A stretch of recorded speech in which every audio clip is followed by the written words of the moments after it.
Hello, Janksters, and welcome to another edition of the MagicJank Podcast, the show where members of Team MagicJank get together and we talk about magic. Like a lot. My name's Graham. I go by Hamhawks42, and I'm joined by the one and only Carlo MTG. Carlo, how's it going, man? Oh, what up, yo? It's going well. We're in the height of standard RCQ season, and that means I get to be out there playing a bunch of paper Magic in addition to all the arena stuffs and Magic Online stuffs. But it's been going good. How about you? Doing well. So yeah, I definitely want to start there. I mean, let's talk about standard, do a little check-in, which has become kind of a staple of this show. Is just like, okay, how is standard since we last talked? And it's been constantly evolving and shifting, especially in the last couple of months. So I've been enjoying that, and I'm definitely curious how things are going right now for you. I have my own kind of experience with it. Yeah. There's also... I just want to give folks a heads up. We're going to be doing that today. We also have more previews than we know what to do with, so we are going to cherry pick and do some highlights on those in this show as well. We know that with last week being the limited episode, we didn't touch on the Spider-Man previews. We're going to be touching on that, and today we even got some Avatar previews as well that we're going to touch on fairly briefly and kind of give our first impressions of that as we get deeper into the actual preview seasons. No.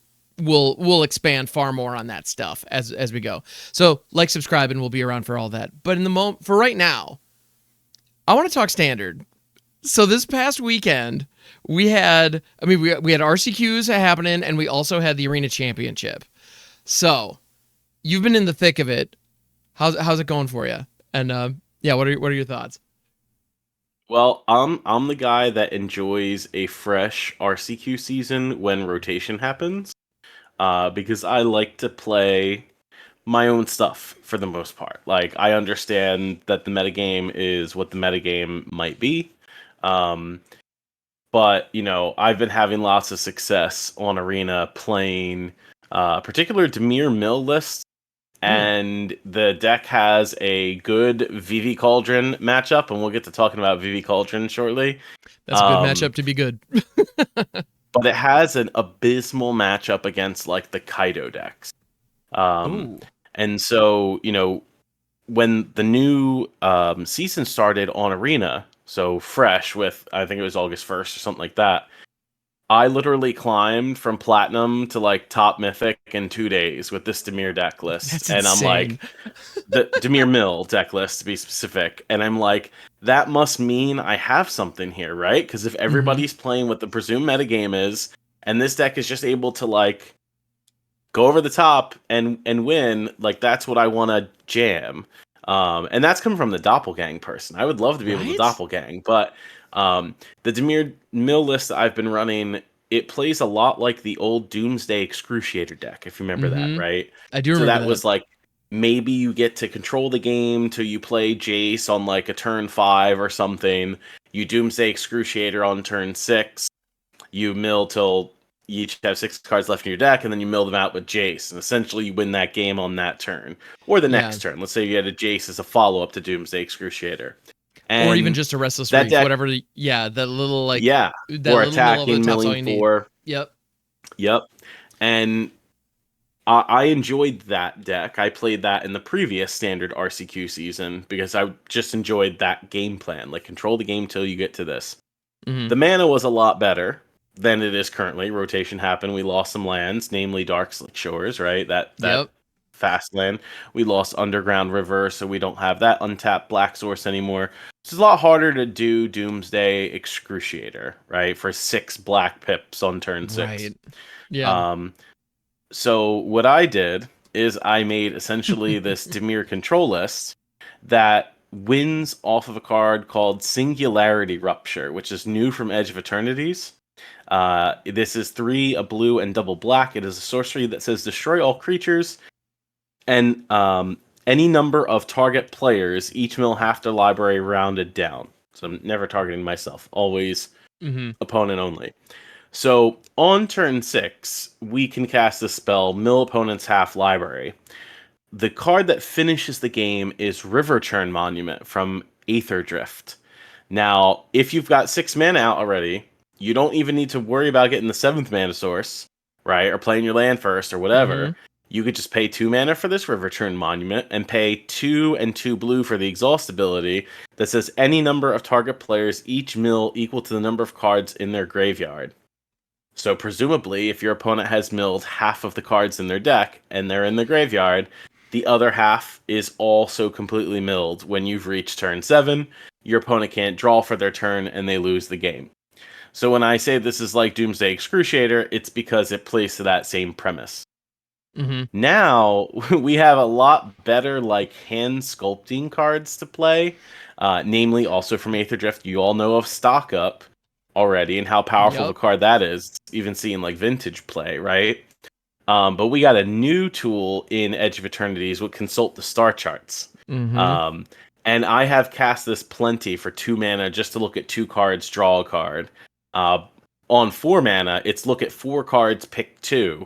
And if you have any more than 4 mana, this gets much better. Even later in the game, let's say you've got 5 mana up and you've got a counter spell like 3 steps ahead and Consult the Star Charts in 5 mana. You can counter a spell, cast this at end step, look at 5 cards, pick your win condition. Hopefully it's Singularity Rupture, cast it, win the game. Right? That's so dumb. Yeah. And so I've been really enjoying this combo. But like I said, it has an abysmal Kaido matchup. One way I've chose to address that is by playing a card called The End from Eldraine, and this lets you exile a creature or planeswalker, and then it takes all copies of that card out of your opponent's deck.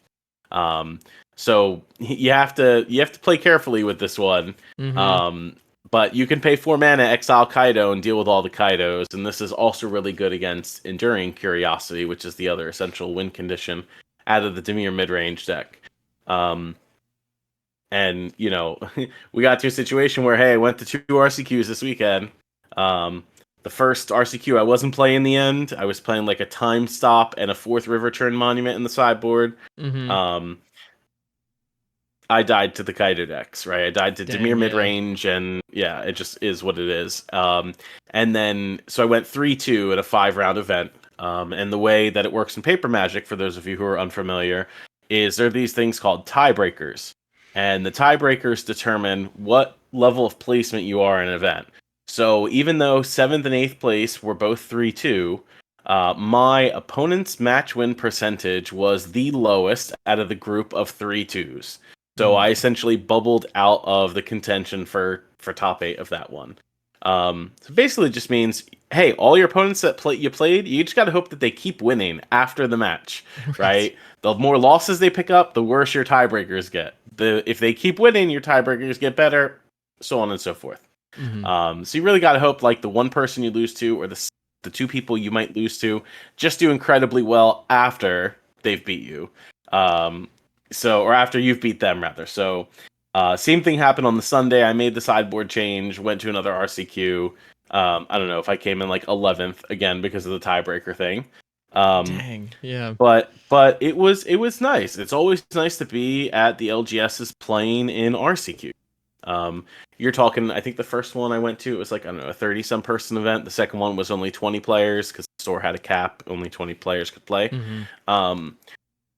But you know, it's nice to be there and see what other people are playing. And, you know, we're going to get into the Vivi Cauldron discussion in a moment. Yes. The stores were not full of Vivi Cauldron. Cool. And I think a number of reasons for that. One, the Vivi Cauldron deck is very expensive in terms of price-wise to buy the singles. You know, Vivi is like $50 plus. Agatha Soul Cauldron is worth more than Vivi now because of said combo. Yeah. But that card was like always like a $30 plus card anyway. And so I think the cost factor and availability of Final Fantasy cards in paper being still pretty sparse, given that we're a whole nother set already in the standard, prevents people from being able to get the cards that they need for their decks. And so they're playing other brews or cards that they had from the previous standard with some additions. You know, just to name a few, I saw lots of like Orzhov Sack decks. I saw Jeskai Control, like with Shiko, Paragon of the Way, stuff like that. So there were a wide variety of decks. You know, Dimir pixie lists, all of that. That was all very prevalent. Nice. But we're talking about in a room of like 30 people, maybe there was 4 people playing Vivi Cauldron because they had the availability of the cards. Now, did those players convert all their wins to top 8? I think the 3 out of the top 8 were the Vivi Cauldrons out of the 4 players in the room. Okay. Don't know about the second one, but you know, the power level of the deck is the power level of the deck, which we'll get into. But lots of players are just playing whatever they want. Like I'm playing whatever I want. Somebody was playing. Funny enough, somebody was playing the Reanimate Dino combo, my updated list. No way. That I put out there on the internet, and somebody showed up with it, and I was like, "There's no way." And I only know because I played them in round 4 of the RCQ, and when they played Collector's Vault Seize the Spoils, I was like, there is no way this person's playing my updated Dino list. And don't you know, card for card, there it was. And that change was putting like Polani's Hatcher in the deck and playing 6 mana Atali to give it haste to cast spells for free and to keep the cycle going, rack those joins up. And so it was very funny. I got to talking to the guy afterwards. I did mill them out though, and I felt kind of bad for it because who's milling out the Reanimator deck? First of all, it's probably a bad matchup for you, but it was fun. It was very fun to see. That's awesome. But yeah, so that's pretty much how those 2 RCQs went, and we are in a scenario where there's going to be 2 standard RCQ seasons back to back. Because that's how it was designed to revitalize standard. So you're going to have 6 months of standard RCQs, 2 different seasons, of course. But yeah, so we're in standard all the way, baby. All right. Well, and so now would be a great time to invest in the best deck in the format, which, as people will soon find out, is the Singularity Rupture River Churn deck. But in the meantime, people seem to think that it's Vivi Cauldron. A lot of people, in fact, seem to think that it's Vivi Cauldron. To the point where the actual, like, the price in paper of that deck is somewhere, like you're mentioning the availability of certain cards, and the fact that it's built around 2 chase mythics from their respective sets in Vivi Ornitier and the Agatha Soul Cauldron, which are both like $50+ cards by themselves. And so, you know, that deck ends up being $800 to $900 if you need to buy every single piece of it. Plus, it's running some number of starting towns; those aren't cheap either. It's, you know, if you optimize it, but my goodness. So yeah, for the Arena Championship, over half the field was on it. Probably because a mythic wildcard is a mythic wildcard. If you're on Arena, this becomes a lot easier to play and a lot easier to craft. And so it's funny because if you're on the ladder right now, especially if you're in, you know, Mythic on the ladder, I would imagine that this is not an uncommon sight to get paired up against. It's I know I see it plenty when I'm playing. Not as much as I would have expected given the kind of the tournament representation and the discourse surrounding it. Because if you're turned into certain channels, the sky is falling and this is the only deck in the meta and we have a problem. And while I can appreciate sensation farming for what it's worth. We're all content creators here. I don't know that that's necessarily what we have here. I think we do have a problem. The numbers are pretty alarming, but it's still, you know, we don't have that much data, and I'm glad to hear that the price point issue, while it is an issue, I'm glad to hear that means that when you go to a paper RCQ, your chances of Vivi every matchup of getting blown out isn't necessarily likely unless you live in a really expensive part of town, wherever you are. So yeah, I mean, but again, that's not to say that, you know, the deck isn't powerful. The deck is insane. Oh my goodness, yeah. So, you know, are you at an advantage if you are showing up to your event with Vivi Cauldron? Probably. Yeah. You know, and you mentioned the data set thing in terms of how much data that we have, and we have a fair amount of data now. However, I will say, looking at the Arena Championship itself as a tournament, as your data set to say, is this deck a problem? Because 54% or whatever of the Arena Championship players submitted it to play. Mm-hmm. I think is a bad measurement.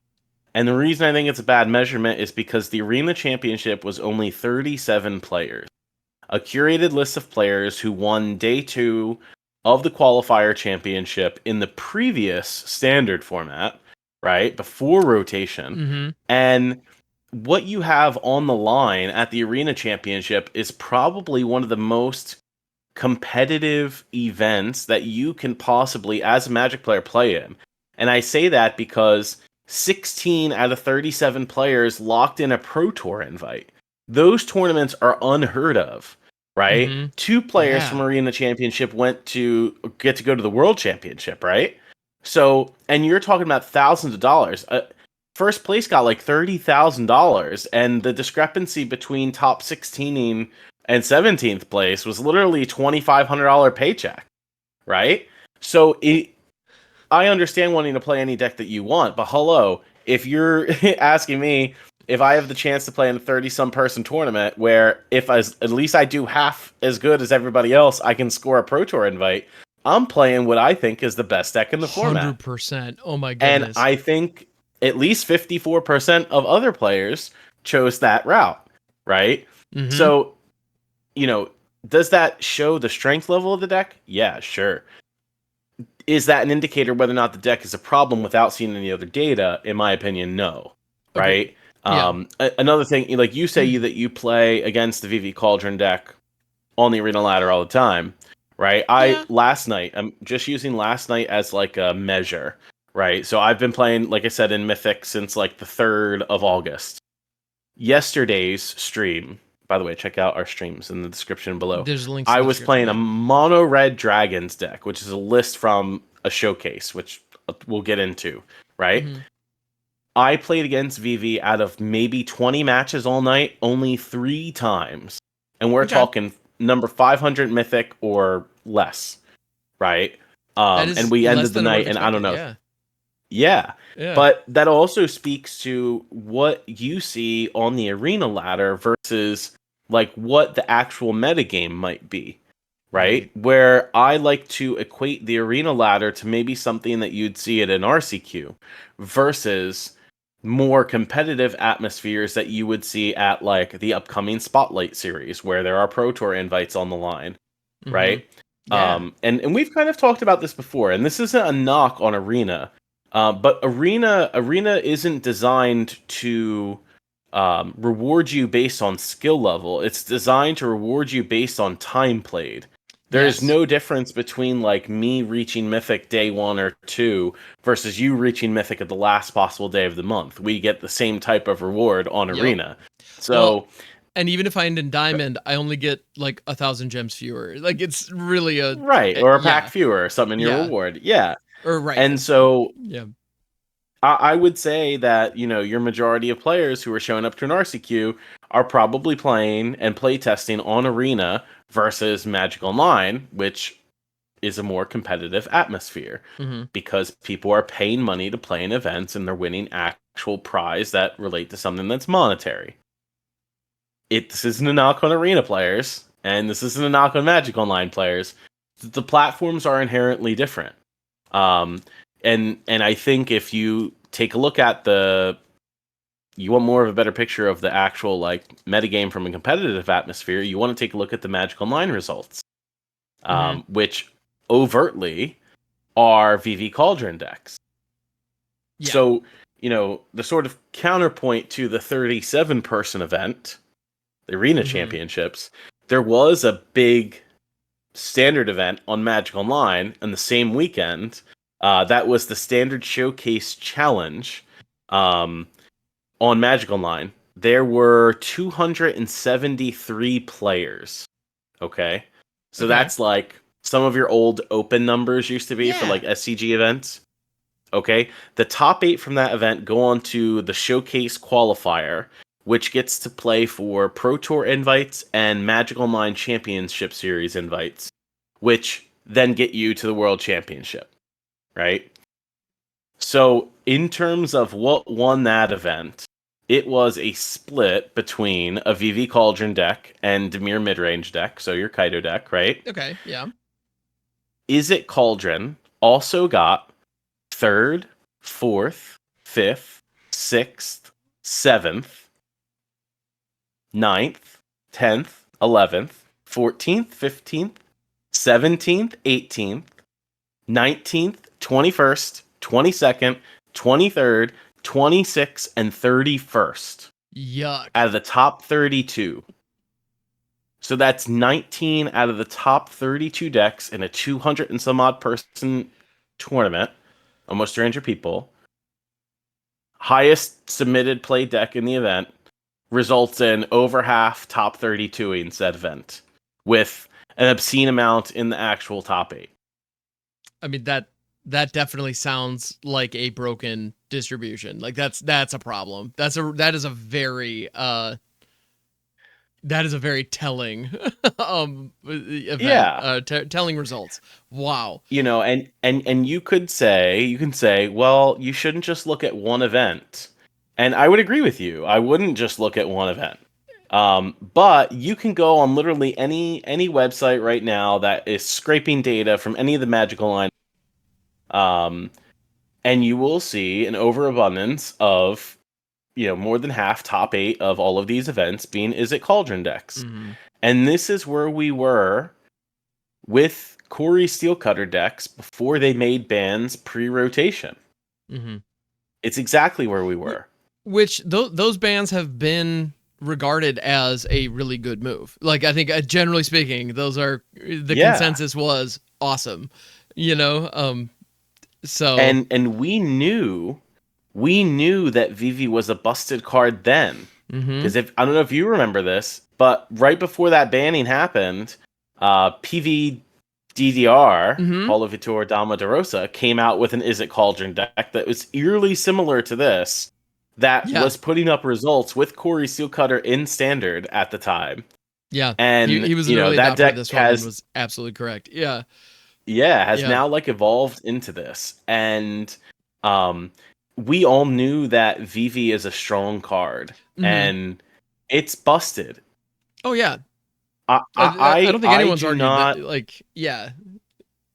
I do not ever call for cards to be banned in Standard, because when you have to call for cards to be banned in Standard, that means the format is unhealthy, and I don't ever want the Standard format that I'm playing to be unhealthy. Right? But sometimes you have outliers like this that are, in my opinion, design mistakes. Yep. And I think we've talked about this before in a previous episode when they previewed Vivi, and I probably said something to the effect of, why is this a mana ability that you can't respond to? I can't even Tidebinder Vivi using the 0 ability to make mana. Right. Which at all. Yeah, you can Tidebind the trigger when you cast something. Right. But not the mana. You can't counter the mana. And it really feels like you probably should be able to, but nope. Yeah. And some people in the discourse out there is that Cauldron is the card that needs to go. And I leave y'all with this. Cauldron, Agatha's Soul Cauldron saw almost no play in Standard before Vivi, right? The card saw modern play. It was in the modern deck for quite some time. That still technically is a deck, but it's just not good in that format, right, anymore. Right. And Cauldron kept its high price tag because of modern. And that's why it was still $30 plus. Cauldron is the vessel that the Vivi deck uses to go bonkers. But without Vivi, you don't run into that scenario. Vivi is what enables Cauldron to give these other creatures mana abilities that you can't respond to. And the other thing that's really messed up is if Cauldron has more than one Vivi under it, whatever creature has a +1/+1 counter has 2 Vivi mana abilities that you can't respond to. And it continues to let you spiral. And I'll put it in this perspective. Without Cauldron, let's say you wanted to play the prowess version of the deck, which plays Austrologian's Planisphere, which, hey, if you are missing Corey Steelcutter, let me tell you about a card we discussed before. That's pretty damn good as a replacement, and probably would have found itself in the same deck anyway, post-rotation. More likely, with Corey Steelcutter. You being able to cast 1 mana cantrips and like 2-mana removal spells with a Vivi out. And getting Vivi's power so high. We talked about Wild Ride before. Wild Ride's in the regular Cauldron deck, and it can be in the Prowess deck. Pumping Vivi to a 4-power creature almost immediately, and just continually casting spells to keep the pinging and growing your creature at the same time with the Planisphere is also pretty busted. 100%. So, and those decks are playing like a copy of Cauldron anyway. That way they can have that interaction. That the regular Cauldron deck has with FOMO and Tursa. And we'll talk about one of the Avatar previews from today that very clearly fits in this deck, by the way. So, like, in my opinion, this card is a design mistake. It is equated, in my opinion, to Nadu. Vivi is not the same card as Nadu, but in the sense of how it must have come out of development, somehow, how it reached to the stage with all of the testing that they have in the world, for them to tell you that this card was okay to print in the standard, at the same time that they thought it was going to be okay with the Corey Steelcutter, makes zero sense to me. Yeah. I genuinely wonder like how much actual standard testing went into this version of the card. You know, with Nadu, famously, they tweaked a few knobs right before it went out the door, which I mean, there's story after story after story of that happening. I mean, Skull Clamp being a classic example that I always go back to. Yeah. Where they famously turned a knob, and Skull Clamp was even funnier because they actually they intended to make it weaker and made it like 10 times better. With Nadu, they tweaked it in a way just to try to make it more exciting for Commander. So they knew they were making it more powerful, and they made it far too powerful and ended up breaking Modern. Yeah. Vivi smacks of that. You know, it feels very similar. It's like, it could be a tap ability, could target a player so that you could respond to it. It could, be prowess instead of +1/+1 counters. Like, there are so many ways they could have made this more reasonable, and just none of the safety valves were put in place here. And I've seen decks abusing Vivi, even in other formats, just like in Brawl or in Commander, that feel like busted and stupid, even if the Cauldron doesn't show up. The one thing that the Cauldron gives this deck in Standard is a significant lack of counterplay. Because if you kill Vivi, you make them stronger.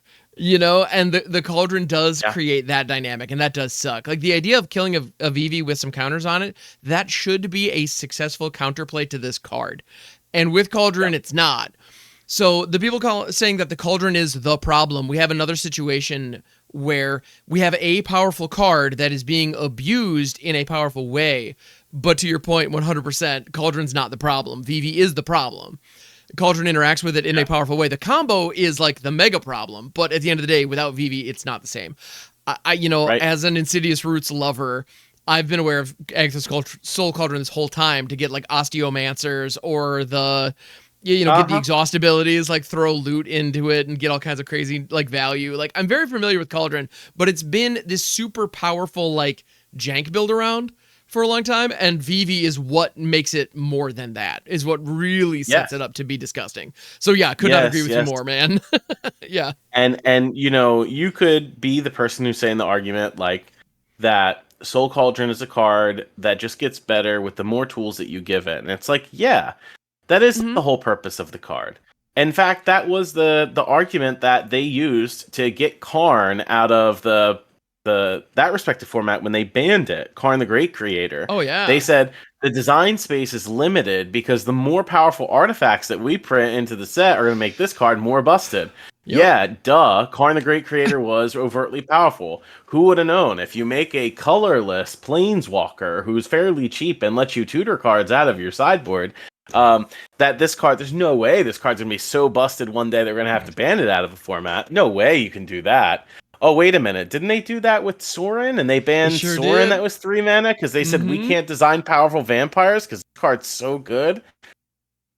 How do we get like the philosophy of like axing those 2 cards out of the format and then allowing a card like Vivi to exist where there is no stop? at least if Sorin plus or minus or Karn plus or minus, I can respond and get rid of the Planeswalker. Exactly. I can't get rid of the creature when you're making mana, right? Right. And Cauldron helps enable Vivi to go off the rails because it's allowing it benefits for you if Vivi is in the graveyard. And if you are trying to play main deck graveyard hate to counteract that, you just lose to the sheer power level of the other blue-red cards in the deck. Yep. Right? So your deck cannot counteract any other aspect of that deck if it tries to do one. And that is what makes this deck truly powerful. And, like I said before, I'm not calling for the banning of cards. I don't like to do that. But when a card is very clearly a design mistake, and you know about it, and you knew about it before the last ban announcement, but you didn't want to ban a Final Fantasy card brand new to Standard that people spent lots of money on out of the format, you can't let this ruin your what this card will do is it will ruin your Standard RCQ seasons. Yes. It will make people want to play Standard less. And if you want to keep Standard a fun format, which is their philosophy, according to the last ban announcement, they want Standard to be fun, throw everything else out the window. Remember, they said Hopeless Nightmare, unfun. Get it out of the format. Well, let me show you my friend Vivi. Because if that is your philosophy, then cards like this have to go. Whether or not you think that like the win percentages are high, right? Win percentages weren't high with This Town Ain't Big Enough. They weren't high with Hopeless Nightmare when they chose to ban it out of the format pre-new Standard. The early data is here. And if I had to bet, they won't take any action this RCQ season because their philosophy was we're not doing anything in the middle of a season. And what it's going to do is it's going to cause your Twitch chat to blow up during the Spotlight Series Orlando when you have to start featuring a bunch of Vivi mirrors again, just like you did with Corey Steelcutter and RC Hartford. That's going to be a thing. I don't know what it's going to take. In my opinion, if I was WotC at this particular moment in time and your play design team is actively testing and trying to figure out some things that we don't know yet about Standard, like literally just let us know. Right. And save the format now. There's no need to wait an entire RC season to say this card's busted. Because let me tell you, the blue-red deck can be fine just on its own as a player in Standard without Vivi, because FOMO is powerful, Terse is powerful, Prof's Eidetic Memory, Steam Core Scholar, all of those cards are powerful and synergetic without Vivi having to be a here you lose for that deck. So do it now. And I know they don't want to exert any like emergency bans in the format, but if there's a time to not mess up your Standard season, now is that time. Yeah, and the longer they wait, dude, I couldn't agree more. Like, again, 100% preach it, dude. Because at the end of the day, the format looked so promising. You know, the ban announcement rotation, I'd like, sky was the limit. I was so excited to see what happens. A lot of very meaningful cards rotated. The bans hit, like, all the key, or at least I thought it was going to be all the key players going into this that were going to become problematic. And they just missed one. Is what it feels like. It feels like they just missed one. I think I get that they intentionally missed it. I think they intentionally missed this one. Yeah, there's no way they didn't know. They didn't want no feel bads about a new card in Standard. They didn't want it. Yeah, and he's a beloved character. It would look really bad to ban one of your namesake cards. Yep. Yeah. Well, and how would how would Square respond? You know, like one of their major characters. I don't know what that relationship is like. So maybe that's the thing. But it's funny. So we're just out of curiosity. I went over to Untapped, untapped.gg, which is a deck tracking service that pretty much all your favorite streamers use. I know I do, and yeah, a lot of folks do. Oh yeah. So they have stats, the metagame stats just for today, just popularity for today, best of 3 Standard. Number 2 is Dimir Midrange at 9.8%. Esper Pixie is below that at 8.3. Azorius Control 6.9. Teamer Battlecrier 6.1. Orzhov Sacrifice 4.3. That feels like a pretty solid distribution and pretty healthy. Number 1 is at Vivi. Just popularity on the ladder today. All ranks 17.5%. There is a consensus best deck. It's not close. It's not a question. Did you hear all of the sweet decks that you just mentioned? I know. Dimir midrange, Esper Pixie, Azorius Control. Standard contenders. Everybody's favorites. I mean, yeah.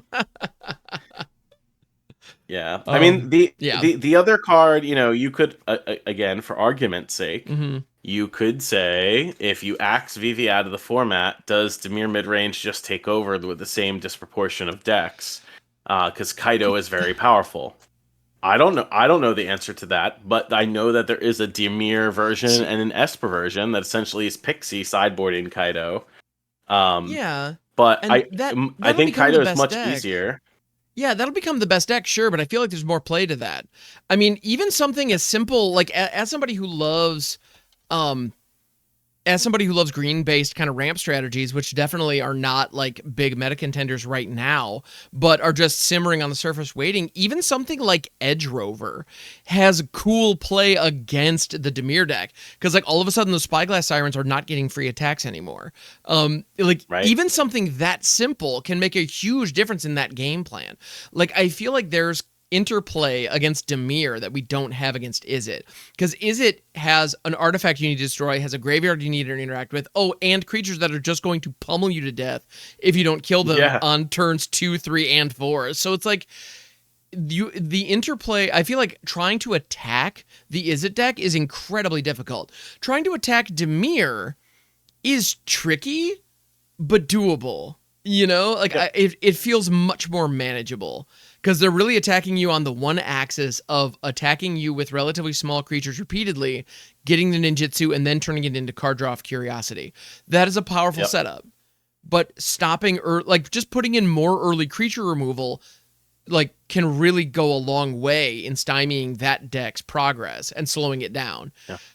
Which is, so, I don't know. I feel like that one is, it is more... It's not a one-dimensional deck because we really just don't have one-dimensional Magic decks anymore, but it feels much more straightforward than what it is it's doing. So yeah, it probably becomes the format's best deck until, who knows, until like Spider-Man breaks something completely wide open with its Chase Mythic. But yeah, I don't know. But I don't think it would be as problematic. I feel like that's an environment we can operate in more readily and brew more consistently. That's the vibe I'm getting anyway. I agree. Yeah. So Cauldrons and Vivis. They're here. Yeah. Who would have known Vivi was going to cause this much of a stir? Yeah, I suspect if they ban Cauldron, if we were to see a similar, if Cauldron had been banned going into this past weekend, like that tournament, instead of being 20 of the top 32 decks or whatever, it would only be 16 or whatever, but it would still be problematic. Vivi's just too good. All right. I believe we've made that point fairly clearly. If you have any questions or comments, please let us know. But next or tell us that we're wrong. By all means. Tell us that we're wrong in the comments. Just say, no, you're crazy, you don't know what you're talking about. I'm like, okay, well, that's it. You're welcome. Please sound off and express those feelings if you've got them. Yeah, we welcome it. Engage. I mean, what? Yeah, but yes, engagement's great. What was? I had a thought. I had a joke. It's gone. Regardless. So let's go ahead and talk about the next upcoming spec. So Spider-Man, or the Incredible Spooder Dude, or whatever it's going to be called on Arena.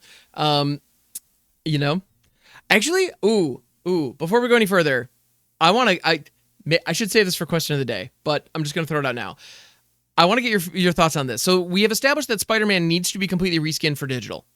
It's a gong show. It is what it is. But question for you, the in-universe versions of the Spider-Man cards, what plane do you think they're going to be on? Assuming that they're all on one plane, which is not necessarily given.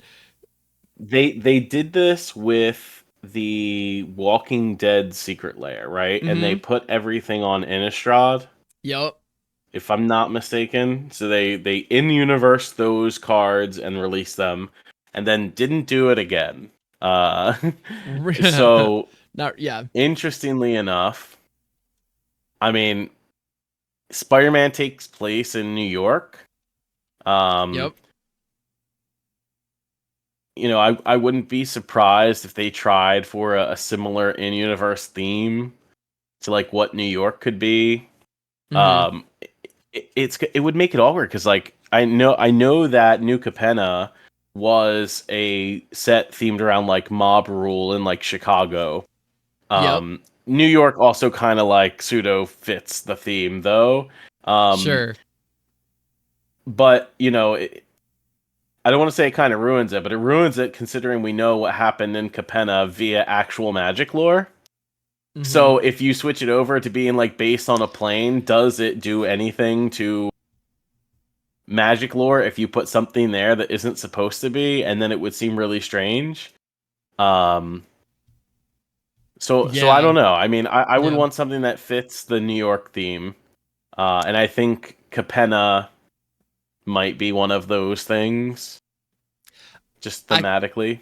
I can appreciate that. And I think that would, like, the art and the general vibe would probably map pretty well and capture that same feel. Honestly, I'm expecting Innistrad again, probably because it's a beloved plane that's kind of a blank slate. And Yeah. also, this set has a theme of humans becoming typed spiders.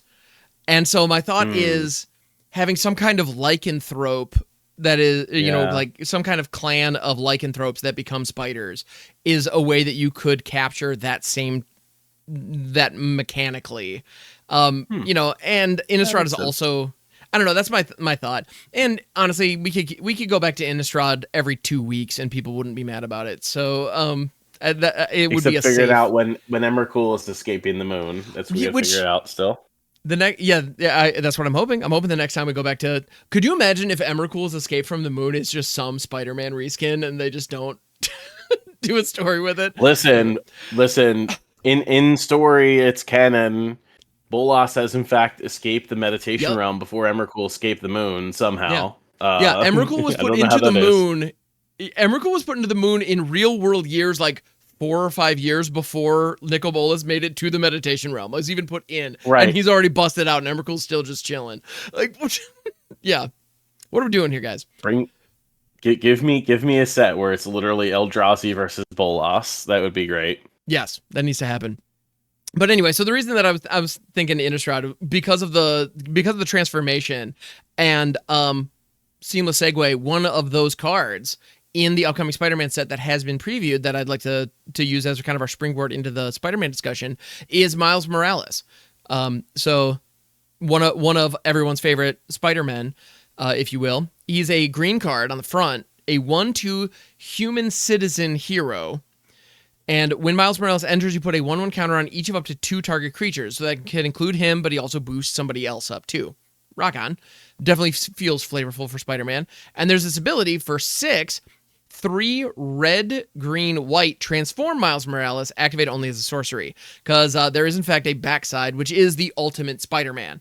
This is a spider human hero. So the type is actually spider. Still human, but they've given Spider-Man and all the Spider-Men the actual spider creature type. So your Shelob decks and whatnot are going to be getting a lot of toys with this set. So have fun. But yeah, so Ultimate Spider-Man, which, if I recall correctly, was the line of comics that introduced Miles Morales. So this being the name is pretty appropriate. He's a 4/3 for 6 with First Strike and Haste and Camouflage. 2 for 2, put a 1/1 counter on Ultimate Spider-Man. He gains hexproof and becomes colorless until end of turn. Whenever you attack, double the number of each kind of counter on each spider and legendary creature you control. So, there's a lot going on here. And this is also a modal double face card that has a transform ability on it. So you could play it from your hand for 6 as Ultimate Spider-Man, or from your command zone for 6 as Ultimate Spider-Man if you wish.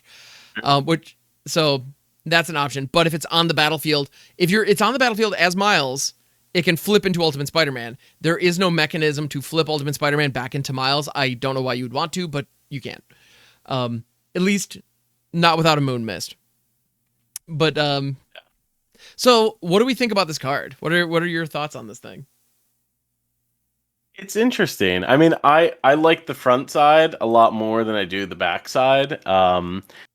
Given the other cards that we have in standard right now, I mean, this kind of can fit into like the mono green counters deck to some extent. Because Tifa is a legendary creature, so it being able to put, the counters on Tifa, and the flip side of the Spider-Man says you double the number of each kind of counter on each spider and legendary creature you control. Tifa and Bristly Bill are both legendary creatures. So it works out pretty well for those. If you happen to want to flip Miles Morales, if you haven't won the game by then, finally a way to double the counter on Mossborn Hydra. Yeah. But yeah. Or no, actually. Well, no, it's not Spider. It doesn't do that, but it does add counters to the Miles Morales. And so, I mean, to the Mossborn Hydra. So that makes your landfall abilities better. And more counters for you to double with cards like Bristly Bill. So, I mean, I like this card a lot, like in that type of a deck. Yeah, and I think you're touching on the kind of the bottom line with this is a 1/2 for 2 that enters and puts 2 counters. I mean, baseline this is going to be a 2/3, plus it gives a counter to something else, and it helps like juice proliferate strategies and all that jazz. Like, that's just a good card. Like, even if the whole backside didn't exist, as far as those standard landfall and like green counter decks go, this is just rock solid. Like, and there has been versions of the green counters deck that have been splashing red for like World Souls Rage recently to go wider, playing cards like Ice Till Explorer from Edge of Eternities to keep playing lands from the graveyard.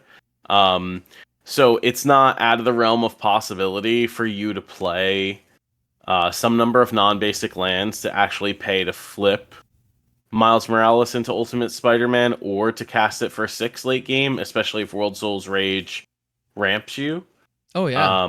From milled cards or cards from your hand onto the battlefield. So I don't think it's like that out of the realm of possibility to actually play this for the reverse side. So I think this would be a pretty cool addition. Yeah, absolutely. Yeah, if you haven't somehow won the game, this gets you a really powerful finisher there. Yeah, I also love one of the sieges, the Boros siege from Dragonstorm can double attack triggers Ishin style. So I want to do something like that with this, but that's a janky setup. That's not going to be a competitive idea. But I like what you're saying. Also, I want to another thing that immediately came to mind when you're talking about this like potential late game splash for these additional colors. I feel like it's worth mentioning Starting Town, because it just opens up off-color options in every deck in the format. I don't know that those like very green-heavy landfall decks want to be running that at all, but like if you're running World Souls Rage, if you want to have access to some other off-color like sideboard options, all of a sudden something like Starting Town might be helpful. And it would allow flipping this guy to be pretty be a very, very easy in the late game. Speaking of the lands, there is a land in this set that they have previewed. It's called Multiversal Passage. And it is a rare in this set. They haven't revealed any other like lands yet. But it says, as this land enters, you choose a basic land type, then you may pay 2 life. If you don't, this enters tapped, and the land is the chosen type. Incredible. And you might think to yourself, oh, well, this can be a shock land for a monocolored card, and then you only have to pay 1 time for it, as opposed to possibly multiple times with Starting Town. But this works really well with Ice Till Explorer, as if you mill this card, you could always play this for one of your land drops for the turn, have it enter tapped, and boom, you have your splash. It's not fetchable, but because it becomes a basic land type, it also works well with all of the verges. Amazing. So it makes those off-color verges possible to play in this deck without playing actual shock lands. Oh my goodness. If you don't want to. I mean, all of a sudden, yeah, multicolor decks are looking really good. I mean, yeah. Kind of the litmus test that I've been thinking is, can I get a Skirmish Rhino down on turn 2? And the answer to that is a resounding yes right now. And things like this help with that. Now we can. Yeah. Yeah, land roll on 1. Skirmish Rhino is working. Yep. It's absolutely a thing. And the multiversal passage and other options like this just make it so much easier. Yeah, that's pretty shocking. And being able to rock this out of the graveyard later, if you can sacrifice it to an effect and then bring it back, like you can even reset it, change what land type you're on. Yeah. Oh my goodness. Mm-hmm. Yeah, and it's not just pick a color, it's actually pick a basic land type. And so even in other formats where you care about like domain and stuff like that, then all of a sudden it counts. Yeah, that's excellent. Yeah, man, it's going to get really good here, like really fast. Cool. And that's without seeing any other possible lands yet. Right. So who knows if they put a cycle in the set or not. But yeah, so for all of you who are like, man, I enjoyed the MCU, but I really wish they would stop doing all this multiverse stuff. Well, I have bad news. That's coming to Magic. And across multiple sets. There will be multiple Marvel sets over the next couple of years. This is what we're told. So strap in. And they'll be standard legal. I can't wait for seeing the TVA headquarters. I don't know what that's going to be, but yeah. Fun stuff. All right. So another card. So speaking of mana production, I'm going to try to keep these segues coming, but ruin them by talking about them. Speaking of mana production, there's a card from this set that has gotten a lot of scuttlebutt on the internet. And I know I did a Summons card short on it, and it was like, it was farming engagement on easy mode. The Soulstone. So this thing, it is a legendary artifact, Infinity Stone, which is 2 separate types apparently. So you can run, so if you have a stone deck or an infinity deck, it can go in either. Neat. It is a mana rock for 1 and a black that is indestructible, enters untapped, and taps for a black. That alone is enough to make it like a commander staple and has caused a bit of a stir. But wait, there's more. It has this ability, 6 and a black, tap, exile a creature you control, harness the Soulstone. And then it also has another ability that is flavor text infinity. At the beginning of your upkeep, return target creature card from your graveyard to the battlefield. So when it's harnessed, it like gains the status. It's kind of like monstrous. Like once it has it, it just sort of has it. And yeah. So what are your thoughts on this thing? I mean, at face value, it's a 2 mana rock, right? That's indestructible, which is kind of relevant. And with like Vandal Blast and things running around, yeah. All right. Yeah. I mean, you have cards like Suplex now from Final Fantasy Exiles artifacts. You're probably not wasting it on this card, right? No. You might consider it, but I mean, this being legendary doesn't make it like Mind Stone. So, it's a legendary mana rock that you probably don't play many copies in your deck of. You have to pay 7 mana to exile a creature you control to give it the same effect that Virtue of Persistence has. That you could just pay 7 mana and not get rid of one of your creatures. And Virtue of Persistence is a 2 mana removal spell that also gains you life. So which do you want in the early mode on that? Do you want a mana rock or a removal spell? I know my vote. Yeah. I mean, it's probably a removal spell, but also think like if I play like Shock Land on 1, land tap to get this guy in black.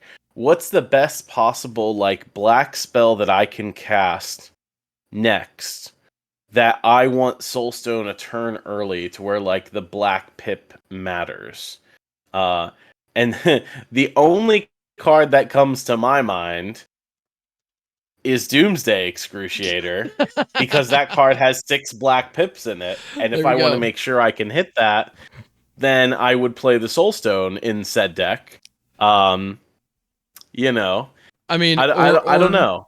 Yeah, or do you want to build Zodiark Umbral God from Final Fantasy, perhaps? That's we could do that. There you go. Could do Zodiark. We're getting somewhere with this. Because, yeah. Arden costs 8 mana, is 5 and triple black from Final Fantasy. Yeah, that's where I think Arden the Usurper is a fun janky build around. That is a fun janky card that is fun for janky folks. I don't think this card is ever going to be competitive, I guess now though, Soulstone gives you the option of being able to, if you can somehow for like 1 mana get it into your graveyard, it would give you the opportunity to like hit Zombify on turn 3, but you'd have to get it and then something else worth reanimating off of its ability into the graveyard. Like, I don't see how you line that up unless they reprint Entomb in some upcoming set, which like, that's not happening. But yeah, so Zombify is a good 4-drop that you could hit off Soulstone, but I don't believe we have any kind of, yeah, we don't have bones. What is it? Bone splinters or whatever, or bone shards. Splinters, yeah. Yeah. No, we have bone. I think we have bone splinters. Yeah. We don't have bone shards. The one that allows you to discard a card for 1 to kill something. That's, I think, what you would need in order to set that up. Which I got to say, just the fact that I am now mentally thinking through, a very kind of controlling reanimator deck with with the Soulstone in it. That's interesting. But but it's a legendary mana rock. How many of these do you run in your deck? I mean, in standard legendary mana rocks, we have Ironcrag already. I have not seen a deck. I mean, and I run, viewer brews on my channel, as I know you do too. Like, I haven't seen more than a single copy of Ironcrag in any deck in well over a year. Like, it's not. You can run the one of, because when you hit it, okay, it's neat. But like a second one is just a dead card in your hand, and you're just running with a few. You've just you've duressed yourself by drawing it, and Soulstone would definitely be doing that same thing. So I feel like in standard, this card is going to be a non-factor or show up as a one of in like some more controlling lists. I suppose in that Dimir Mill deck you're running, it's not you could do worse as far as 2-drop plays go, because it might speed up your combo kill. But again, I wouldn't recommend running more than one. Yeah, I'm like never exiling a creature that I control, because I probably don't have a creature in that deck. Right. Well, mostly. I mean, it has dragons in it, but yeah, probably not sacking my dragon.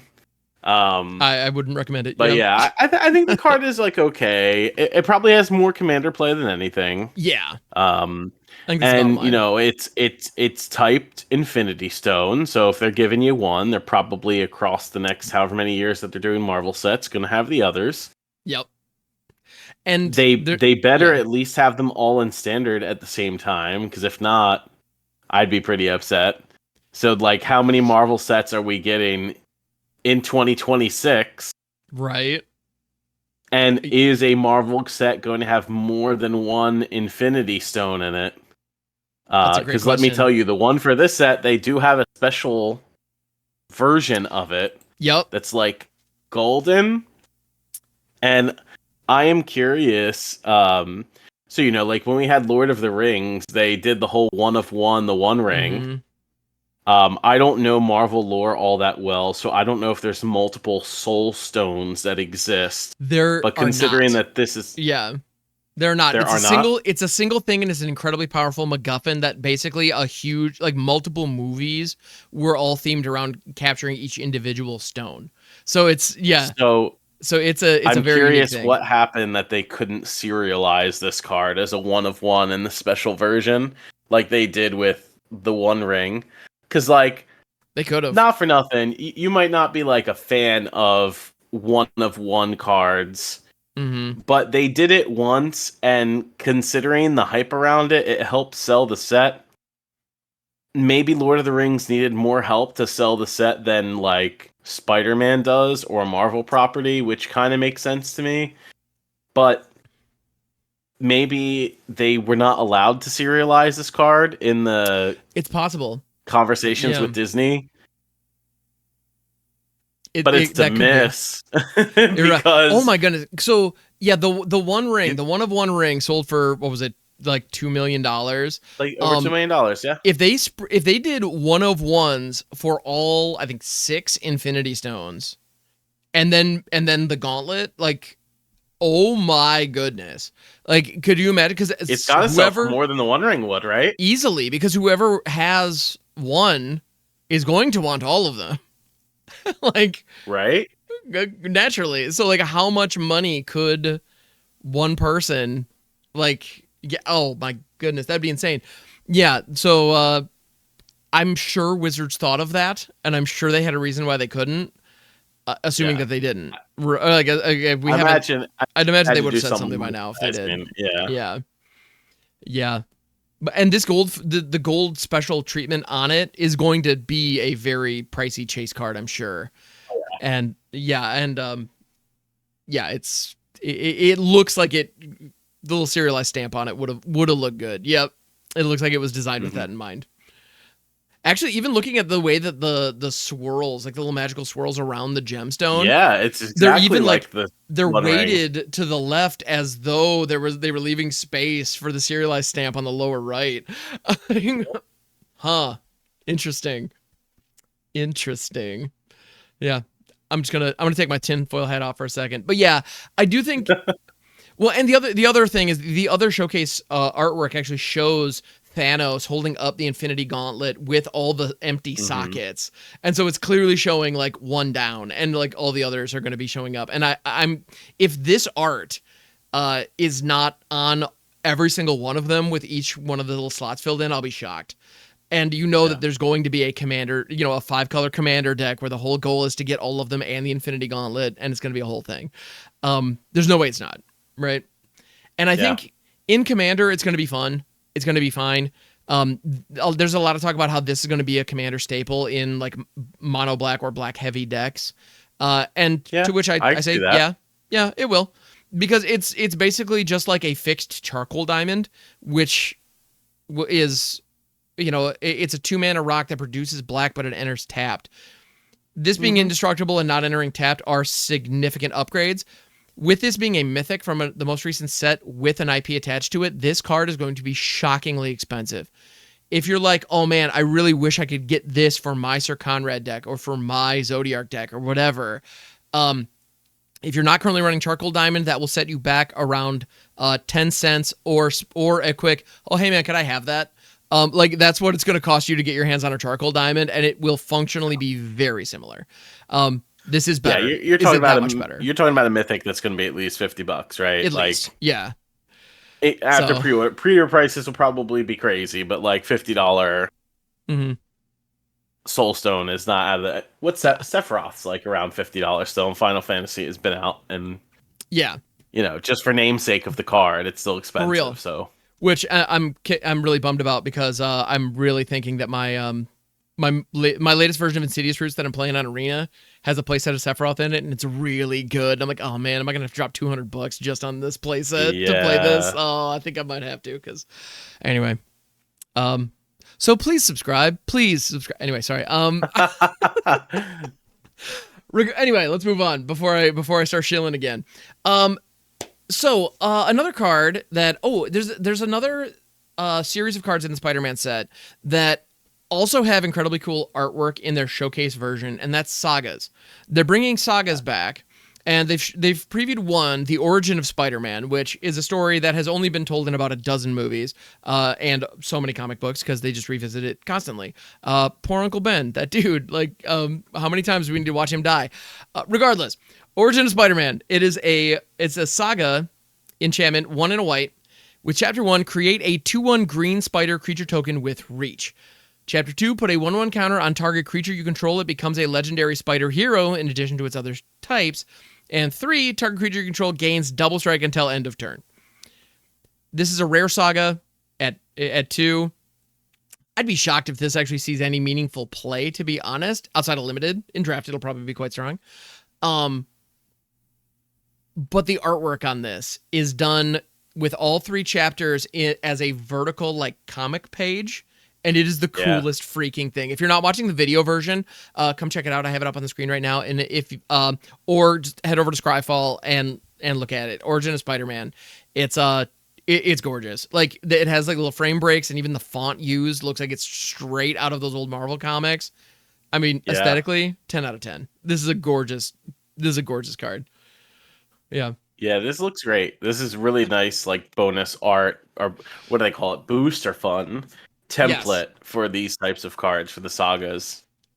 In terms of the power level of the card, I think it's okay. I mean, it makes you a creature for 2, right? 2/1 with reach, which is kind of relevant. Yeah. At worst, if that 2/1 sticks around, it just becomes a 3/2, which isn't as great. Although I'm curious why making something a legendary spider hero matters. We'll have to see more cards from the Spider-Man set. Yeah, maybe. To see why that matters. And then target creature control gets double striked on the turn on Saga Chapter 3. So that's assuming you're going to give that to like whatever you played on turn 4. So your turn 4 play better be good. Right. But giving something double strike doesn't seem terrible. I mean, no, double strike is kind of a premium keyword, and I'm glad when it's treated as such. That was my biggest beef with Manifold Mouse. It's like, why are you just giving free double strike on 2-drop now? Yeah. But though, sure enough, when Heartfire Hero disappeared, that deck fell off, and I was grateful for it. But this, you got to be patient, and it shows up at a certain time that you don't really have that much control over once it's set in motion. So, like, suspending double strike effectively, okay, like I'm cool with that. If it lines up, sick, and you have a powerful turn. If not, then well, tough luck. You know, it is what it is. Yeah. Yeah. The one thing though, like you get the spider token, and then you buff the spider. So the flavor of that, it feels like the spider is becoming Peter Parker instead of like infecting. Anyway, that's pedantic for sure. But because I think more often than not, the spider's going to be the thing getting the counter, just because it was your turn 2 creature. Like at what point between, unless your turn 1 was solid, you know, at what point between chapter 1 and 2 are you putting another creature down? Yeah. You know, so that's kind of my only silly little beef with it, which whatever. I have a feeling this is going to be, I like the idea. I want this to be decent. I'm kind of bummed that Retadrabic just rotated out of standard, because the fact that this gives a creature legendary, that's a fun thing. If the Ring Tempting Me's taught me anything, it's like, yeah, you can abuse that. There are ways. So granting legendary status to a thing could be relevant. And we actually saw with Miles Morales, he has an ability that cares about legendaries. So legendary matters appears to be a thing. So, you know, maybe that's way better than we're realizing right now, given what's been shown. We'll see. We'll see what kind of legendary payoffs there are. But yeah. And, you know, being Spider-Man set, I mean, there are tons of legendary creatures and characters so many legendary that are in characters. this set, and multiple versions of them. Yep. So. Yeah. One of whom is, so Gwen Stacy is in the set represented, because she was a classic Spider-Man paramour from the comics. Like I believe, if I'm not mistaken, Gwen Stacy was Peter Parker's first canonical girlfriend, even prior to Mary Jane. And the Spider-Verse like stories and the Ultimate Spider-Mans have just taken her character from being this like, you know, tragic moment in Spider-Man's past into a full-fledged, very heroic, very strong character, which sick. Let's go. I'm here for it. Yeah. And she's getting a mythic in this. This is so there's a 2/1 human performer hero for 1 in a red. When Gwen Stacy enters, exile the top card of your library, you may play that card for as long as you control this creature. Now, note it's this creature, so if she blinks or anything like that, then it resets and you're seeing a different card and it's seen as a different creature. However, if she transforms, still counts because she never left. And she has this ability of 3 and then Jeskai, so for a total of 6 again, but this time in Jeskai colors. Or no, 5 this time, sorry. It's a 2 blue, red, white, transform, activate only as a sorcery, and she flips into Ghost Spider, which is a 5-drop 4/4 flying vigilance haste.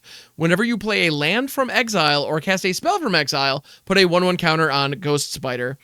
Remove 2 counters from Ghost Spider, exile the top card of your library, you may play that card this turn.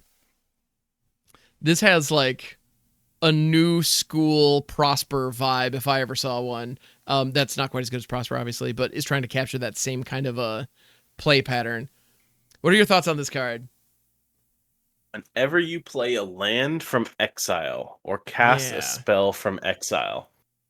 So that works with the warp cards that were just in Edge of Eternities. Yep. So mechanically. Or the Adventure Lands from Final Fantasy. Or the Adventure Lands from Final Fantasy. Or any of the adventure cards from Eldraine. Yep. They're all in standard at the same time. So I like that. That mechanically it's going to work with the older cards in standard. It also notably works good off of Summon Brynhilder, which is a card that's similar to Gwen Stacy. So good. Because you get the flip cards off the top. For the backside of Ghost Spider anyway. So like, is there some like Jeskai, Brynhilder, Ghost Spider play cards off the top of your library or from exile or whatever? Inti exiles cards too. That's in standard at the same time. Oh, Inti's a good shout. Is this? I don't know how much I enjoy the counters from Ghost Spider to exile the top card of your deck, because I think there's just enough cards that do that. And, you know, if you're going to give me a Flying Vigilance Haste creature that grows, I just want it to keep growing and keep attacking with it. 100%. But yeah, so it's got a solid front side at 2/1, which is what the majority of cards with those types of effects have. Mm-hmm. And then on the back side, if you want to just cast this for 5 for Flying Vigilance Haste, seems fair to me. Yeah. Well, and this also, I love the design on this because it being a 2-drop and comboing with all those other, like Inti and Brynhilder are also just 2-drops that really feed into this. Mm-hmm. So if you get a good package of aggressive 1-drop creatures, of which there are plenty to choose from in this kind of a setup, I know your like Lightstall Inquisitors and, you know, a whole host of 1-drops could fit in that style of deck. And it mitigates the impulse draw problem pretty dramatically while still having a 5-drop bomb in your deck. That does have a different name than Gwen Stacy. So if you do just cast Ghost Spider with the Gwen Stacy down, you keep them both, even though they're both legendary and ostensibly the same person. As far as Magic rules are concerned, those are totally different, completely unique. Yeah. Yeah, and Marvel rules too, right? Like, there is a multiverse in the Marvel the Marvel universe, right? Where you can, you know, Gwen Stacy. No, this is probably wrong. Gwen Stacy is never not Ghost Spider, but Gwen Stacy from one part of the Spider-Verse can be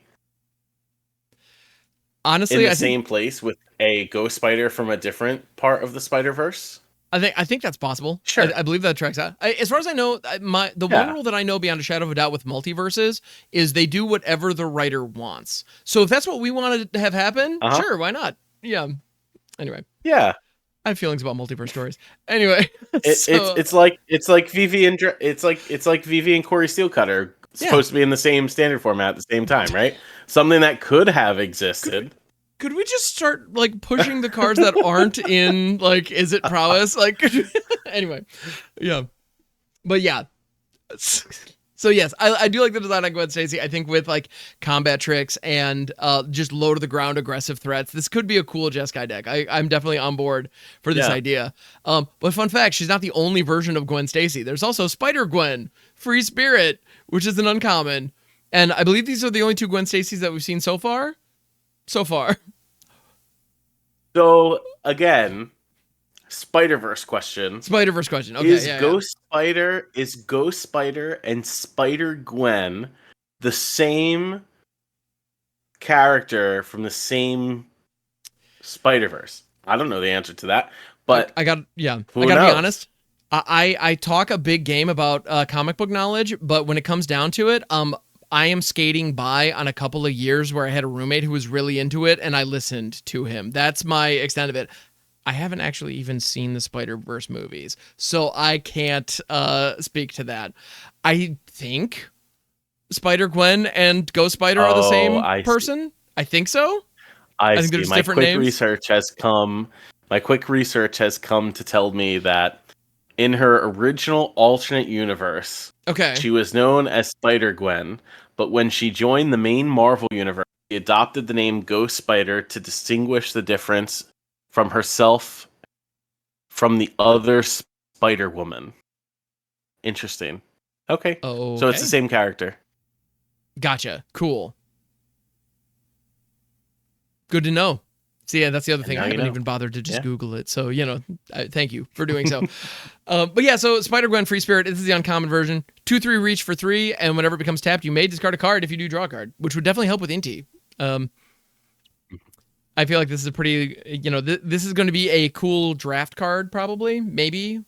Although, to be fair, given how spider-centric this set is, I think everything is going to have reach. I have a sneaking suspicion flyers are not going to be an issue in that draft environment. I could be wrong. Yeah. But that's kind of my initial hunch. Yeah. So yeah, it's an uncommon card. At the end of the day, I feel like the mythic version is kind of noteworthy. As far as constructed is concerned, I don't expect Spider-Gwen to be a thing. Although it can trigger multiple times if you have a way to untap. So there is combo potential here if you can find a way to twiddle. I don't know how likely that is to be a thing, but Could be interesting. I'm down to try to figure something out. Yeah. Anyway. Well, Good we've stuff. talked a lot about Spider-Man. We have. There's a lot of things we haven't talked about Spider-Man. Indeed. And that's because, folks, it is not officially Spider-Man preview season. Nope. Spider-Man preview season hasn't begun yet. We got all of those previews because of San Diego Comic-Con, which had a large Spider-Man X Magic the Gathering theme during that weekend, where they gave away a bunch of welcome decks and a lot of like promo material. Believe it or not, Spider-Man previews start with the debut on August 29th, which as of this recording is like a little bit more than 2 weeks from now. Yes, Edge of Eternities did just come out. And the official preview season is actually fairly short for Spider-Man because Spider-Man's actually a smaller standard set than other standard sets that you've seen in the past. Fun fact, Spider-Man was originally supposed to be a Beyond product like Assassin's Creed, but because of the not so popularity feature of that, they had to add more cards to make it a foolish set. But yeah, September 1st through the 5th is your preview season for that. So the full card image gallery will go up on the 5th of September. And then 2 weeks later will be the pre-release. So culminating with MagicCon Atlanta the weekend of September 26th. That's the official like big box store release day. So you can imagine there's going to be tons of Spider-Man things that's probably going to be at MagicCon, but not necessarily named Spider-Man for licensing reasons, I think. In fact, it's Pro Tour Edge of Eternities during the release of Spider-Man.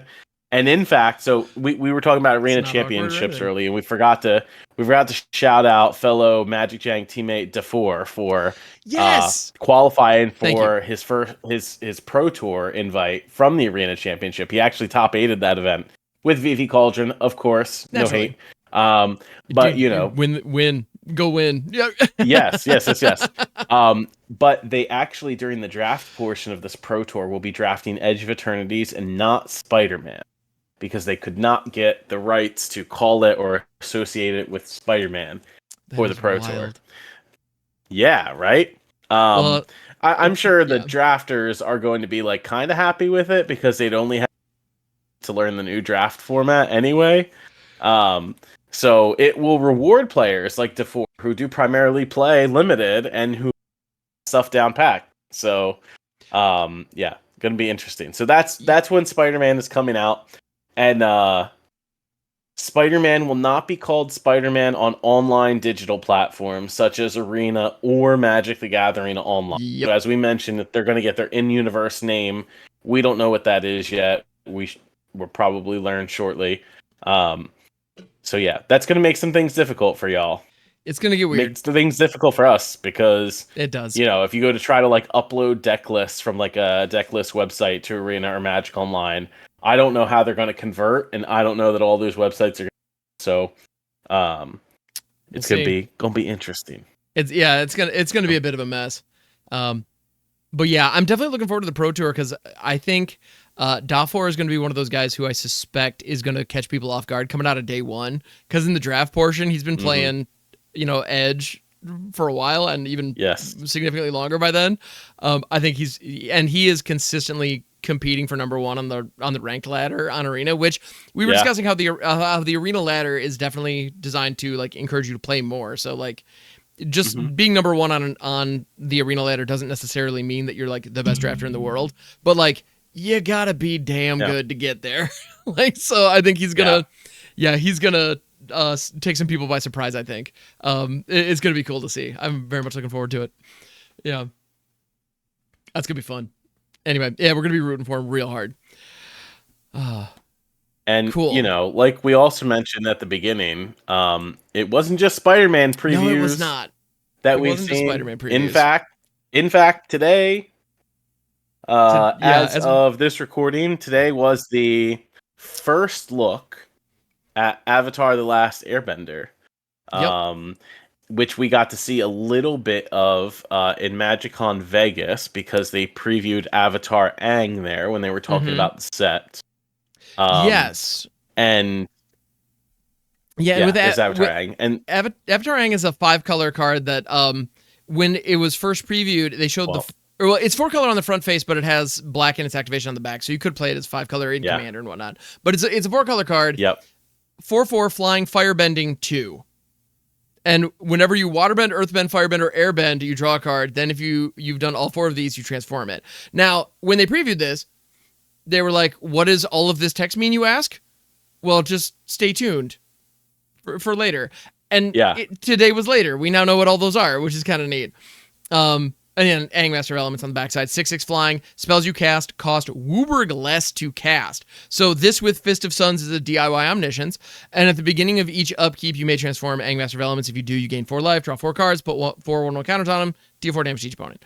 If you're doing if you're building an all Avatar like Commander deck, this gives you all that. This is the bending Commander, basically.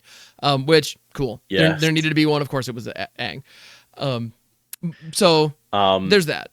Yeah. And so we got to see a bunch of stuff today. They did explain the mechanics behind the bending. Essentially in the stream today, each bending does its own thing. So it's kind of similar to I don't want to say it's similar to Final Fantasy in the terms of like flavor abilities, but each bending has its own thing. For example, if you want to bring up the card that they showed today, Katara Water Tribe's Hope. Yeah. Which is one of the versions of Katara that they previewed today. They said, by the way, there are going to be multiple versions of characters in this set. So like kind of how you see in Spider-Man set. And each of them is displaying something particular. So Katara Water Tribe's Hope is 2 a white and 2 blue.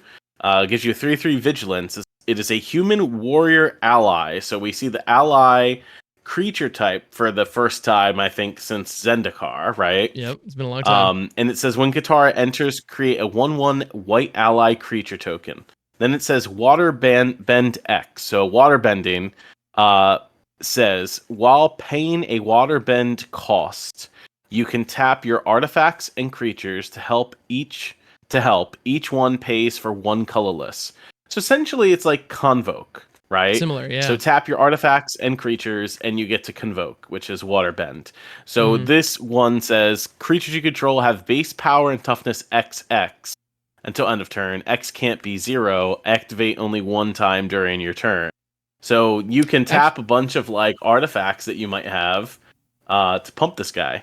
Actually, it says activate only during your turn. You can activate it multiple times. So if you have creatures... Oh, only during your turn, sorry. Yeah, it's only during your turn. But if you have... you could theoretically do this at instant speed if there's some reason for that. Like, and you could, I don't know why you'd want to do it multiple times necessarily, but that could be relevant depending on how blocks line up and how... if any removals coming in, you might be able to give an extra little push with it. If you don't want to overcommit, maybe some artifacts or something, but it becomes relevant later, you could. So that's interesting. I love the push pull on this one specifically because the Waterbend X, where if you tap your creatures to pay for that, they're bigger, but now they're tapped. And so like you really do want to combine it with vigilance or ways to untap creatures in order to really maximize the buff, which I think is interesting. So yeah, and waterbending. It's an activated ability, but you can like convoke it to help pay for it. It's interesting. There were I think that's cool. It makes sense. I think a good card to show for earthbending is Toph, the first metal bender. Agreed.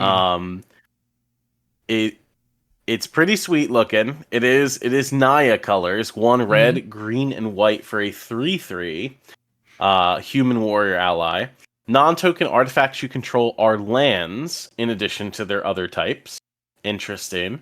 At the beginning of your end step, Earthbend 2. So Earthbend is target land you control becomes a 0/0 creature with haste that's still a land. You put, in this case, 2+1/+1 counters on it. And then when it dies or is exiled, return it to the battlefield tapped. So if they end up killing your land that has been animated into a creature, you don't actually lose your land. You get it back, which is fair. It makes it so you don't feel bad that your opponent's LDing you when you're animating this creature. Yeah, animating lands that's always been an issue, and so I can appreciate that safety valve. It's also not the first time we've seen that. I know we've seen enchantments in the past. Like I don't believe, did the Zendikons do that, or was there the Genju from Kamigawa, or the ones I'm thinking of? Oh yes, yeah, they were pretty bad in auras that you could put on your lands to make them creatures, and if they died or if the aura was destroyed, or if they died, they came back without the aura on them. So this is similar to that, where they just come back as lands. But interestingly enough, Toph being able to turn your artifacts into lands, you could then earthbend them, turn them into creatures, and if those die, then the artifact still comes back. So I'm interested in like sacrifice loops with simulacrum synthesizer and things, which you're jumping through a whole bunch of hoops in a situation where you should have already won the game. But I still want to do that because I think it's funny. But yeah, so that's earthbending. Yeah, which I mean, earthbending is often shown in the show as like picking up dirt and throwing it at people. So yeah, turning your lands into creatures that can attack actually totally tracks. Yeah, yeah, it works. The next one is firebending. Yeah, which I think we can look at Fire Lord Zuko, which is previewed today. Fire Lord Zuko is Mardu, red, white, and black. It is a 2/4 with Firebending X, where X is Fire Lord Zuko's power. So Firebending says whenever this creature attacks, you add X red mana to your mana pool. This mana lasts until the end of combat. So why does that matter? So this wants you to pump your creatures in combat. Firebending thematically is like a very combat-centric, so that totally makes sense and is on theme. Whenever you cast a spell from exile, and whenever a permanent you control enters from exile, you put a +1/+1 counter on each creature you control. Didn't we just talk about a card that cares about cards being played from exile? I think we did, yeah. Are you saying my Spider-Man cards are supposed to work with my Avatar The Last Airbender cards? Hold up. You're telling me that cards that are going to be legal and standard at the same time synergize with each other? What? That is wild. Wow. Huh? Crazy. I love it. But yeah. Excellent. So that's firebending. What do you think about firebending? I dig it. Honestly, it's very encouraging of like combat tricks. And I love the templating of you have this mana all through combat, but the moment you're done with combat, it leaves. So all that sorcery speed stuff and all those non-flash creatures that you want to play, tough luck. Like you need to use it right now if you're going to use it. And I think a short burst of power fits. Like that feels right for firebending. So I think that's clever, and it's a way to like ramp without I don't think being like crazy busted. Another option that they could have templated on Vivi, just saying. So yeah, if Vivi had firebending equal to his power, like if Vivi used templated like Zuko, it'd still be busted, but it wouldn't be as busted. Anyway. Yeah. So anyway, I feel like this is doing something that is kind of mechanically similar, but the reins are pulled back a little bit, and I like that. I think it's a cool design, and building around it is going to be a fun, interesting challenge too, because you want to have a lot of instant speed stuff. But as we all know, if you have too many combat tricks and not enough creatures, like you end up with a fistful of combat tricks and nothing to use them on. So, what are your in combat mana sinks? Like finding those is going to be a fun puzzle that you got to solve with this. So I like it. Now, with airbending, which is the last one we haven't talked about, it was previewed off of Appa's card. So yip for all my Appa fans in the chat. So Appa Steadfast Guardian is mythic, as Appa should be. As he should be, for 2 and double white. It is a 3/4 Bison ally, of course, with flash and flying. And it says, when Appa enters, you airbend any number of other target non-land permanents you can. So airbend says, exile them. While each one is exiled, its owner may pay 2 colorless rather than pay its mana cost. And then it says, whenever you cast a spell from exile, create a 1/1 white ally creature token. So think to yourself, you'd have to exile your own cards that then you could recast for 2 colorless, right? Yeah. So what cards of your own would you want to essentially blink out and recast for 2? Or we're thinking of various adventures of those Spider-Men that are like 2 drops on the front face and 6 drops on the back. Yeah. Or your what is it? Valkies in older formats, or your I can't believe Bramble Fam. Yeah, anyway. What else do you have in mind? There are a lot of ways to abuse this. Overlord of the Mistmoors. Oh yeah, that's a good one. I can play it for 4, get my 2/2/1s with flying. I can play Appa on a future turn at the end step because it has flash and flying. I can airbend my Overlord out of play. In fact, if you go to kill my Overlord, I can flash Appa and save it. Yep. And then recast my Overlord for 2 colorless at full-on creature and get more tokens. And get a 1/1 token from Appa's ability. This is a scam machine, man. Like, this is yeah. Wow. When we said that Appa was going to be doing some big things, and I would have been upset if Appa couldn't do big things. 1, this is a very fair Magic card. And 2, it gives you the possibility to do some silly things. I mean, hey, let's say you're on your Edge of Eternity kick still, because I know we're talking about Avatar, but Edge of Eternities just came out, you know? Yeah. There's a card called Weft Walking in Edge of Eternities that costs 6. Imagine flashing in Appa and airbending Weft Walking out, and then playing Weft Walking again for 2. That sounds fun to me. Doesn't it sound fun to you? I'm on board with this. Absolutely. I'm over here thinking about, Brass's Tunnel Grinder like a chump. This is where you got to be. Yeah. Oh my goodness. Yeah. Excellent. Honestly, the ability to just mass blink stuff, and the thing about it is you are recasting them, right? Like, yeah, yes. Its owner may cast it for 2 rather than pay its mana cost. So like, yeah.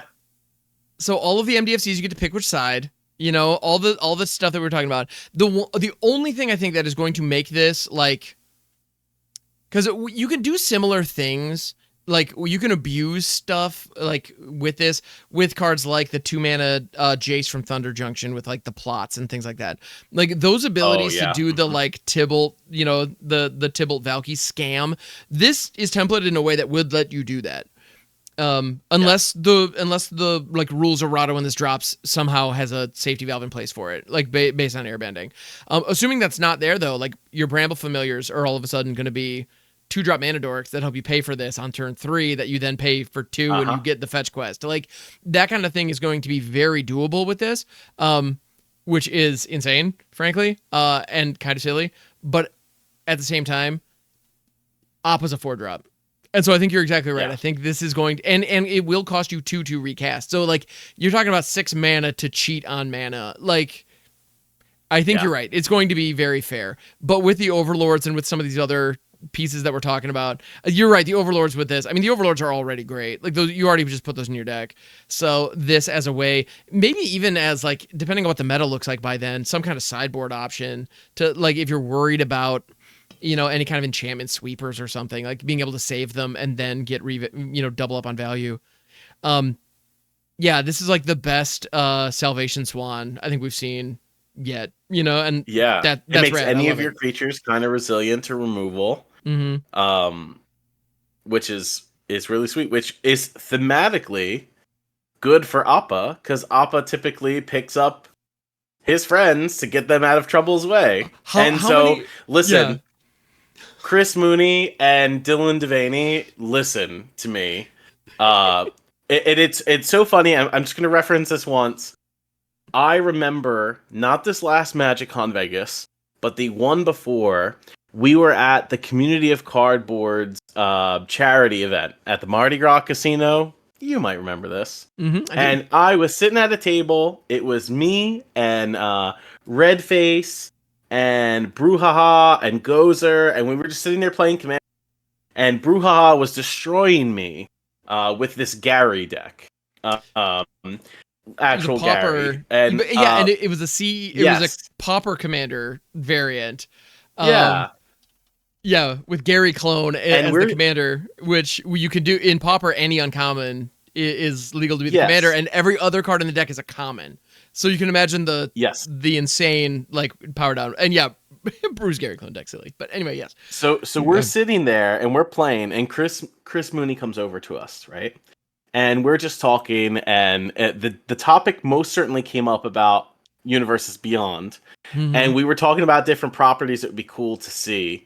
And I don't remember if it was Brouhaha or me that said, I would like to see some Avatar The Last Airbender. And I remember Chris's face just lighting up and the conversation stopped.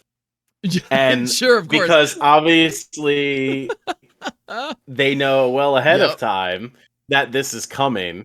And so when they finally announced it, I was like, man, we were so right with this one. Yes. Because, Chris was talking about their love for Avatar. Like, that was in conversation. Amazing.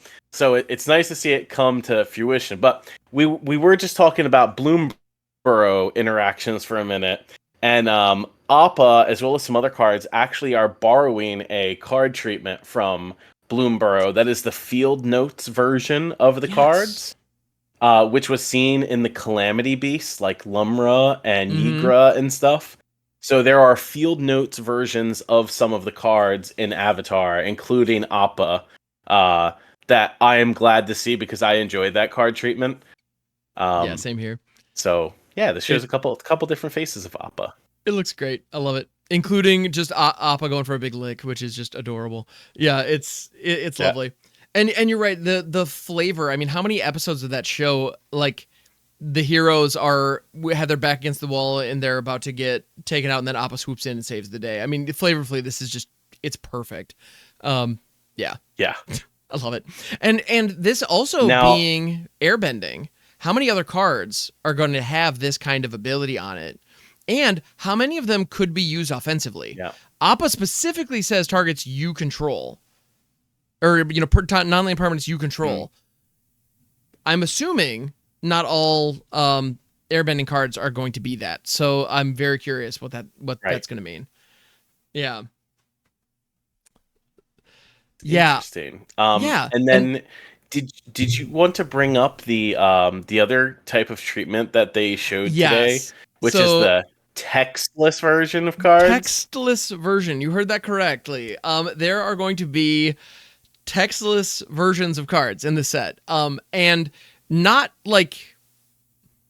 So, like, the one that I pulled up for as an example that they showed is Toph, the first metal bender. And actually, appropriately enough, the 3, like, legendary characters who are showcasing the bendings that we've talked about, all have this treatment, which they're the rare versions of these characters who are beloved characters who will make good commanders. So, okay, give them all the fancy versions. But they're not simple cards. So for the text box to not be visible was a choice. But they also look very good. They have this kind of like neon ink appearing kind of style, and they're all striking some very dramatic pose, which is definitely it reminds me very much of the intro, like the stylized artwork that you see in the intro to the show, which I'm sure that was not an accident, especially Zuko's. Like Fire Lord Zuko, I mean, he's doing the high kick stance, which is definitely something we see firebenders do all the time. So it's I think these look great. How do you feel about them? I mean, I personally enjoy textless cards. I grew up played Magic when Wizards did Magic Player Rewards. Any of my boomer Magic players in the chat somewhere, where Wizards of the Coast actually mailed you to your home because your Your play was tracked via DCI numbers. Any DCI number enjoyers out there? And based on your play at local game store or premium events, they kept track of your win-loss records and your amount of play. And then they sent you promo cards in the mail to your house. And so like I would come home one day and I'd have, I still have some today. It's like textless versions of Pyroclasm and Mana Leak and Wrath of God.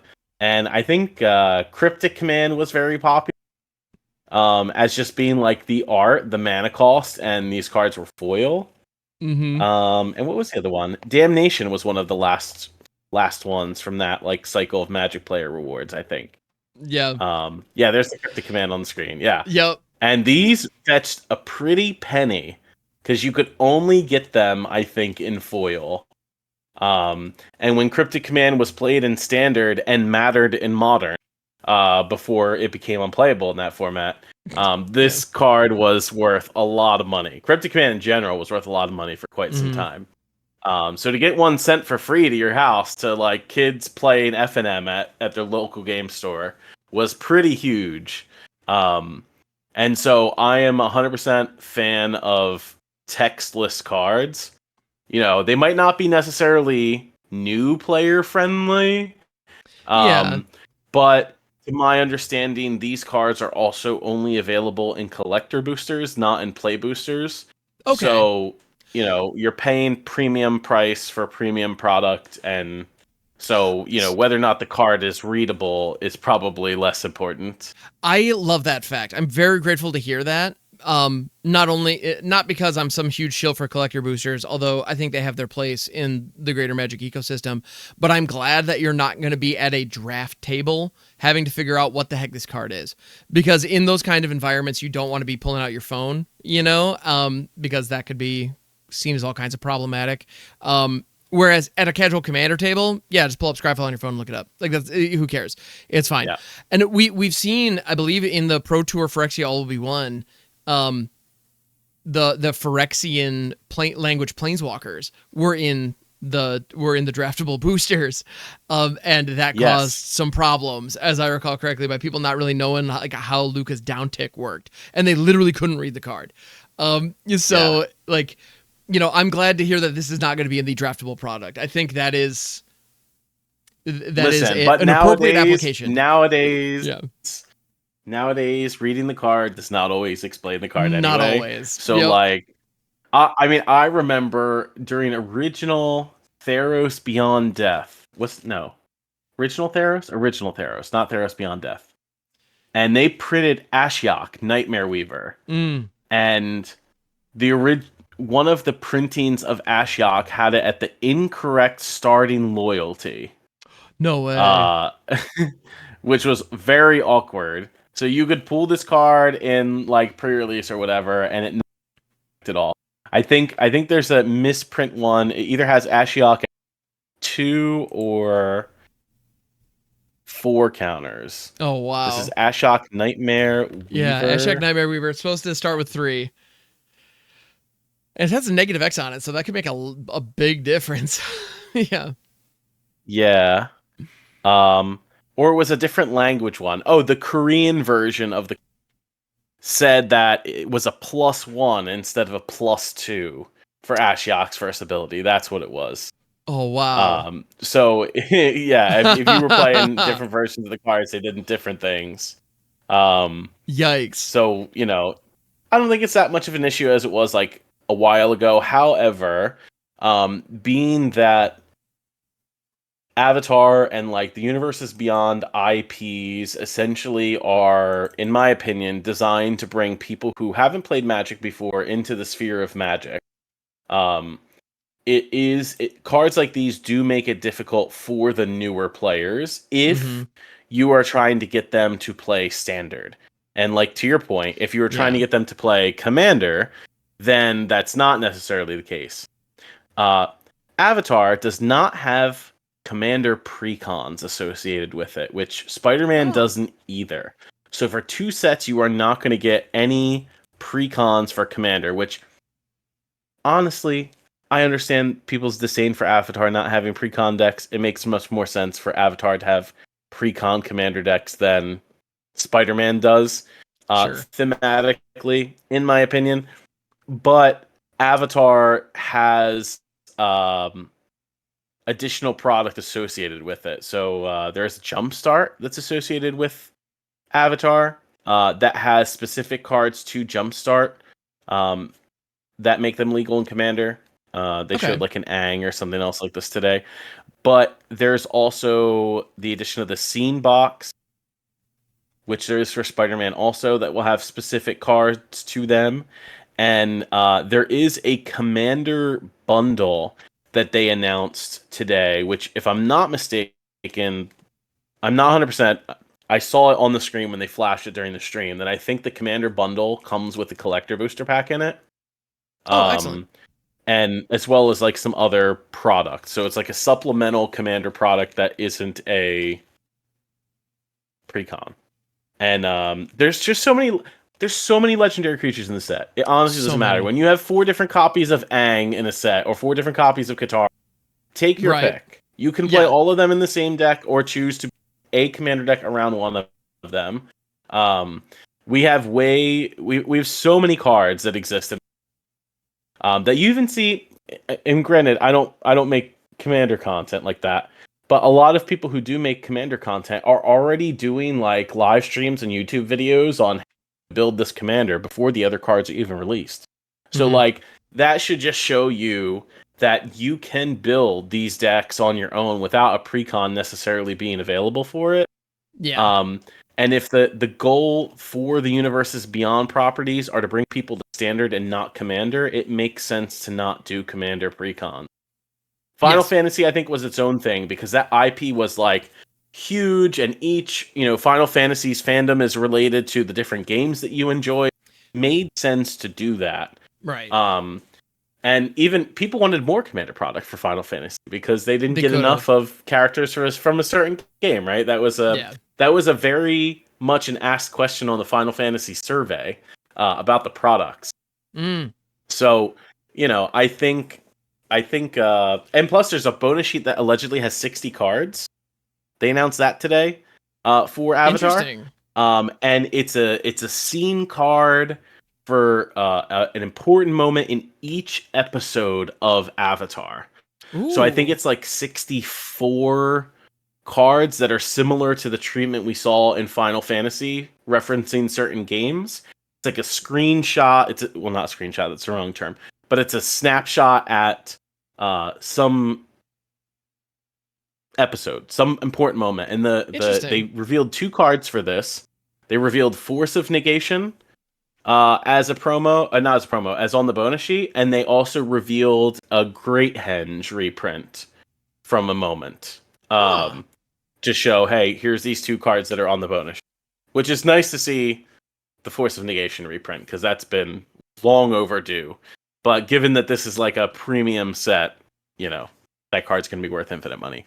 I mean, yeah, pretty much, yeah. That's very cool. Yeah, interesting. Looks like the art for those aren't up on Scryfall yet. I was hoping to pull them up, but yeah. No, yeah, not yet. Interesting, cool. Yeah, and I think at the end of the day, it'll be nice to have a standard set that isn't. I don't know. I like Commander Precons. I think they serve a valuable role in this game. And I know with Final Fantasy specifically, like I went out and got the Final Fantasy VI Precon because I love Final Fantasy VI so much, and I have maintained it as its own thing. And I will not be taking those cards out. Right? Yeah, it's like my favorite Final Fantasy game. I want to have that deck, and I want it untouched, and I want it to be fully 100% that property, and that's neat. And I can appreciate people wishing that they could have that same experience with Avatar. I get it. Yeah.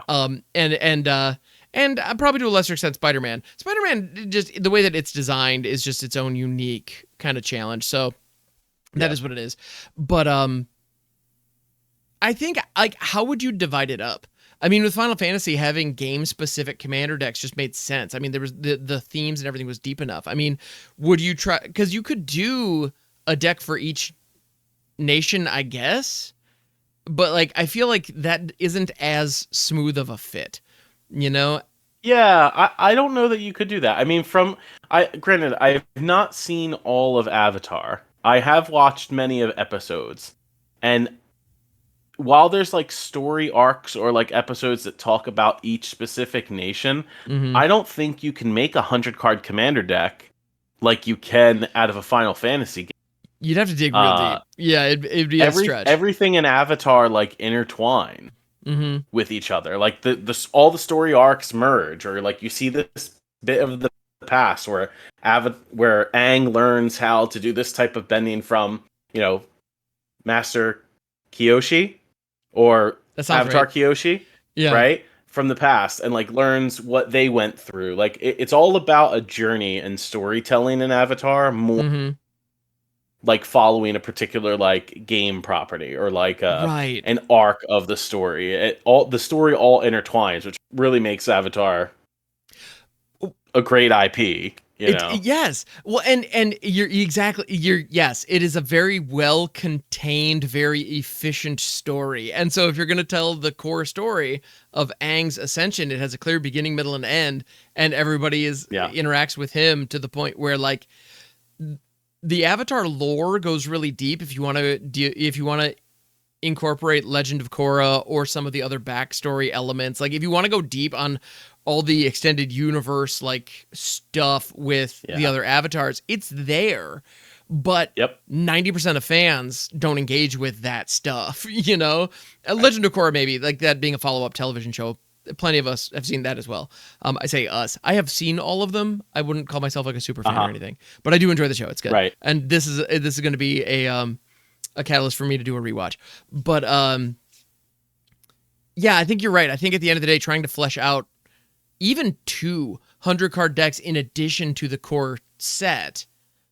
Yeah, I think people would be kind of amazed at how quickly that well would run dry with this property. I think that's correct. And so doing the one main set and hitting all the right notes and delivering on it, and then we're out, is perfect, I think. And it's going to leave people wanting more, but it's not going to overstay its welcome. I think that's exactly where this thing should be. And if they wanted to do a follow-up Korra set, okay, cool. Like that opportunity's always there.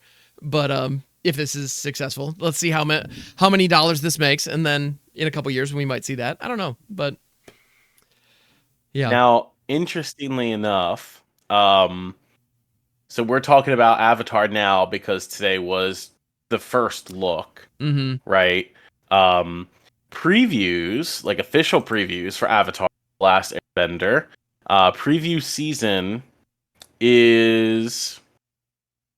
We don't know. I don't think we have dates technically for preview season. We do know that the debut is October 28th, and the full card image gallery goes live on November 7th. So,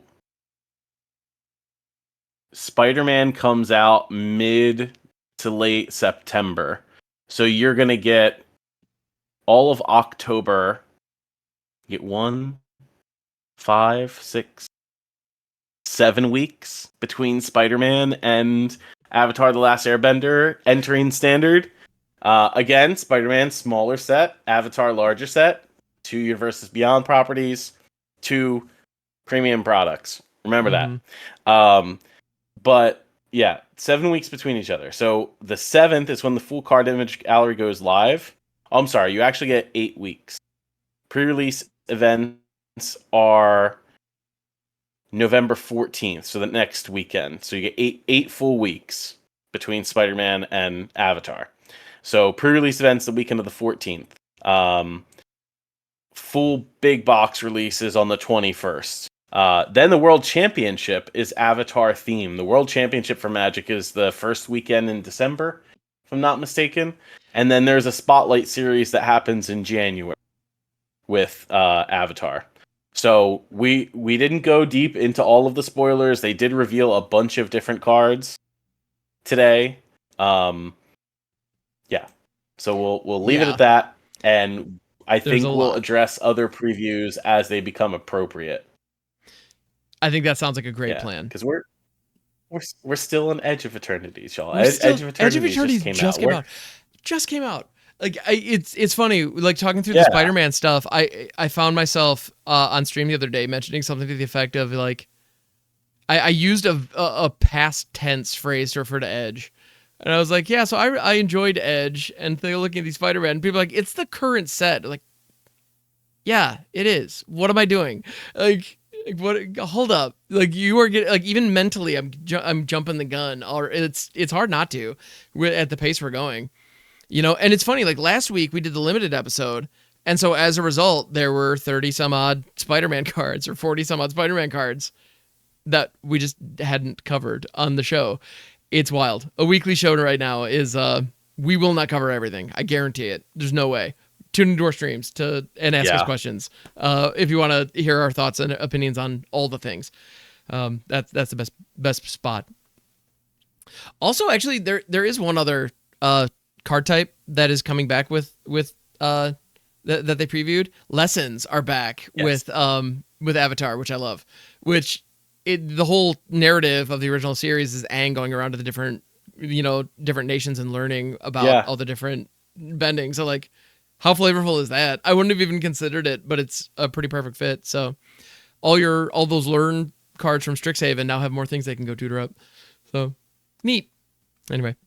And interestingly enough, so Aang's Journey, the card you brought up on the screen, is actually not bad for 2 mana, right? It puts you basic land in the hand, but then you get to search for another card if you pay 4. If you pay 4, you get to search your library for a basic land and a shrine card and reveal them, put them into your hand. Yes. There's also a heads up that shrines are coming. So like lessons and shrines could be a deck, which like I did not ever expect to see shrines and learn lesson together. But like this is very much the that one lesson from environmental sciences. Took a second. Yes. This is a new version of environmental sciences from Strixhaven. For 2, you search library for basic land, reveal it, put it in your hand, and then you gain 2 life. This one has the kicker mode instead of the life gain on it. Or no, you do still gain 2 life. It is straight up just environmental sciences, but you can kick it and get a shrine too. Which, I mean, tutoring for 2 specific cards for 4 colorless mana and off of a card that you tutored 4 off of another card, that seems good. The only thing about lessons, though, is that right now, as of this recording, which I'm going to guess, so prediction, hot take, I'm calling my shot here, there will be a commander rules change between now and Avatar releasing that will open up wish boards. I will be shocked if that doesn't happen. If they're going to give us Avatar and it's going to contain lessons, but lessons continue to be not compatible, like learning for lessons not being compatible with Commander, which is the case right now. I think they're going to change that. I think I will be shocked if we don't have sideboards in Commander by the time Avatar drops, if lessons are going to be a key element of that format. That's I could be wrong, but that's my gut feeling with this. It is interesting. You know, they did say on the stream today that there were no learn cards in Avatar set. Oh, okay. That's interesting. That was a question a lot of people were asking. Yeah. But we do have Strixhaven coming up in 2026, and Strixhaven is known, obviously, for learning lessons. So I have to imagine that they're like kind of setting up for that. So keeping the lessons like on theme for Avatar, like the lessons they learn throughout the story, totally makes sense to me. So if they interact positively with a Magic IP in the future, which they seem to be setting up some good synergies for, then it totally makes sense to me. That does make sense. Okay, and you know what? Now all of a sudden I realize that I'm being that guy who's like, oh, well, for Commander, they have to make this viable, and you're pointing out that like actually this could just make Standard better because they work together. And it's like, oh, right, that way that they've designed Magic cards in the past that I've just I have stopped expecting it. I just assume it's designed for Commander at all times, which maybe that's not the case here. Because if Strixhaven doesn't have learn in it, I'll be surprised. Yeah, I'll be surprised if we don't have some flavor of that. But cool, awesome. So I think those are, we're coming up on the 2-hour mark, so that's definitely I think we're good for today. This has been great. I've been thoroughly enjoying this, and we will be talking more about all the spoilers as they unfold. If there were any that we missed, there's a non-zero chance that we'll come back around to them as synergies become apparent and as they become relevant. So yeah. So please follow on all the apps and YouTube and all that jazz. So yeah, as we kind of bring it in for a landing, are there any kind of events upcoming that you'd like to let the folks know about? I can think of a couple, but I'm curious. What you got in mind? Oh, so this Saturday there is a Magic the Gathering Online Creator Showdown that will be happening over on the Magic Online channel. It is modern. Woo. And I plan to play in it. I don't play Modern much. So I have no idea what I'm going to be playing, but it looks like there's a cool Grixis Reanimator deck that's like making waves in Modern, so I might give that a go. Let's go. Even though Boros Energy is like beyond the best deck, it's tough to argue with that. I'm trying to have some fun. Who knows? Yeah, I dig that. But yeah, so that is the Magic Creator Showdown 5K. That's coming up this weekend. But before that, I'm starting a new series over on my Twitch channel called Standard Brews and Battles. It's with other creators. So I have put like the call out there to some other Magic creators. Maybe Standard is a format they play. Maybe it's not.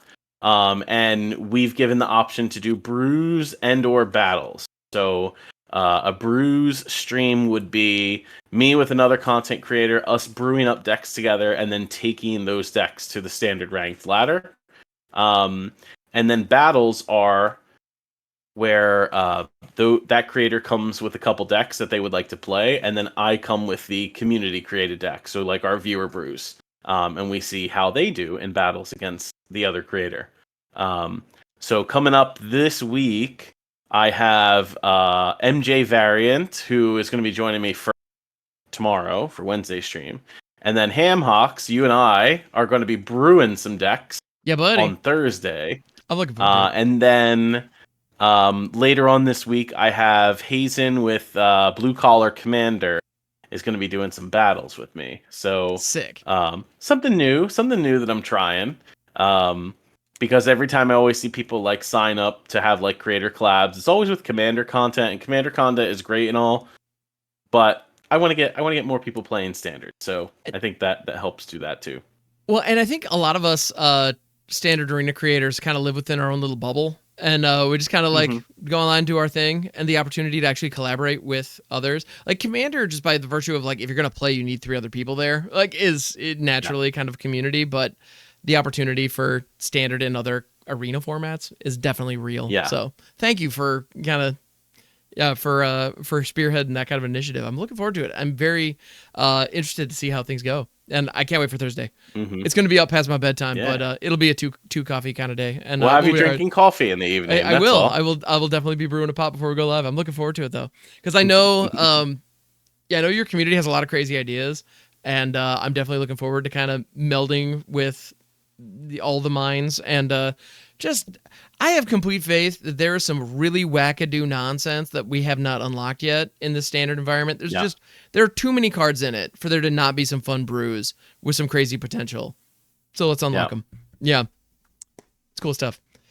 Groovy. So yeah, that's this upcoming Thursday, which is probably, if you're listening to this the day it comes out, tomorrow. So yeah, definitely hop on out there.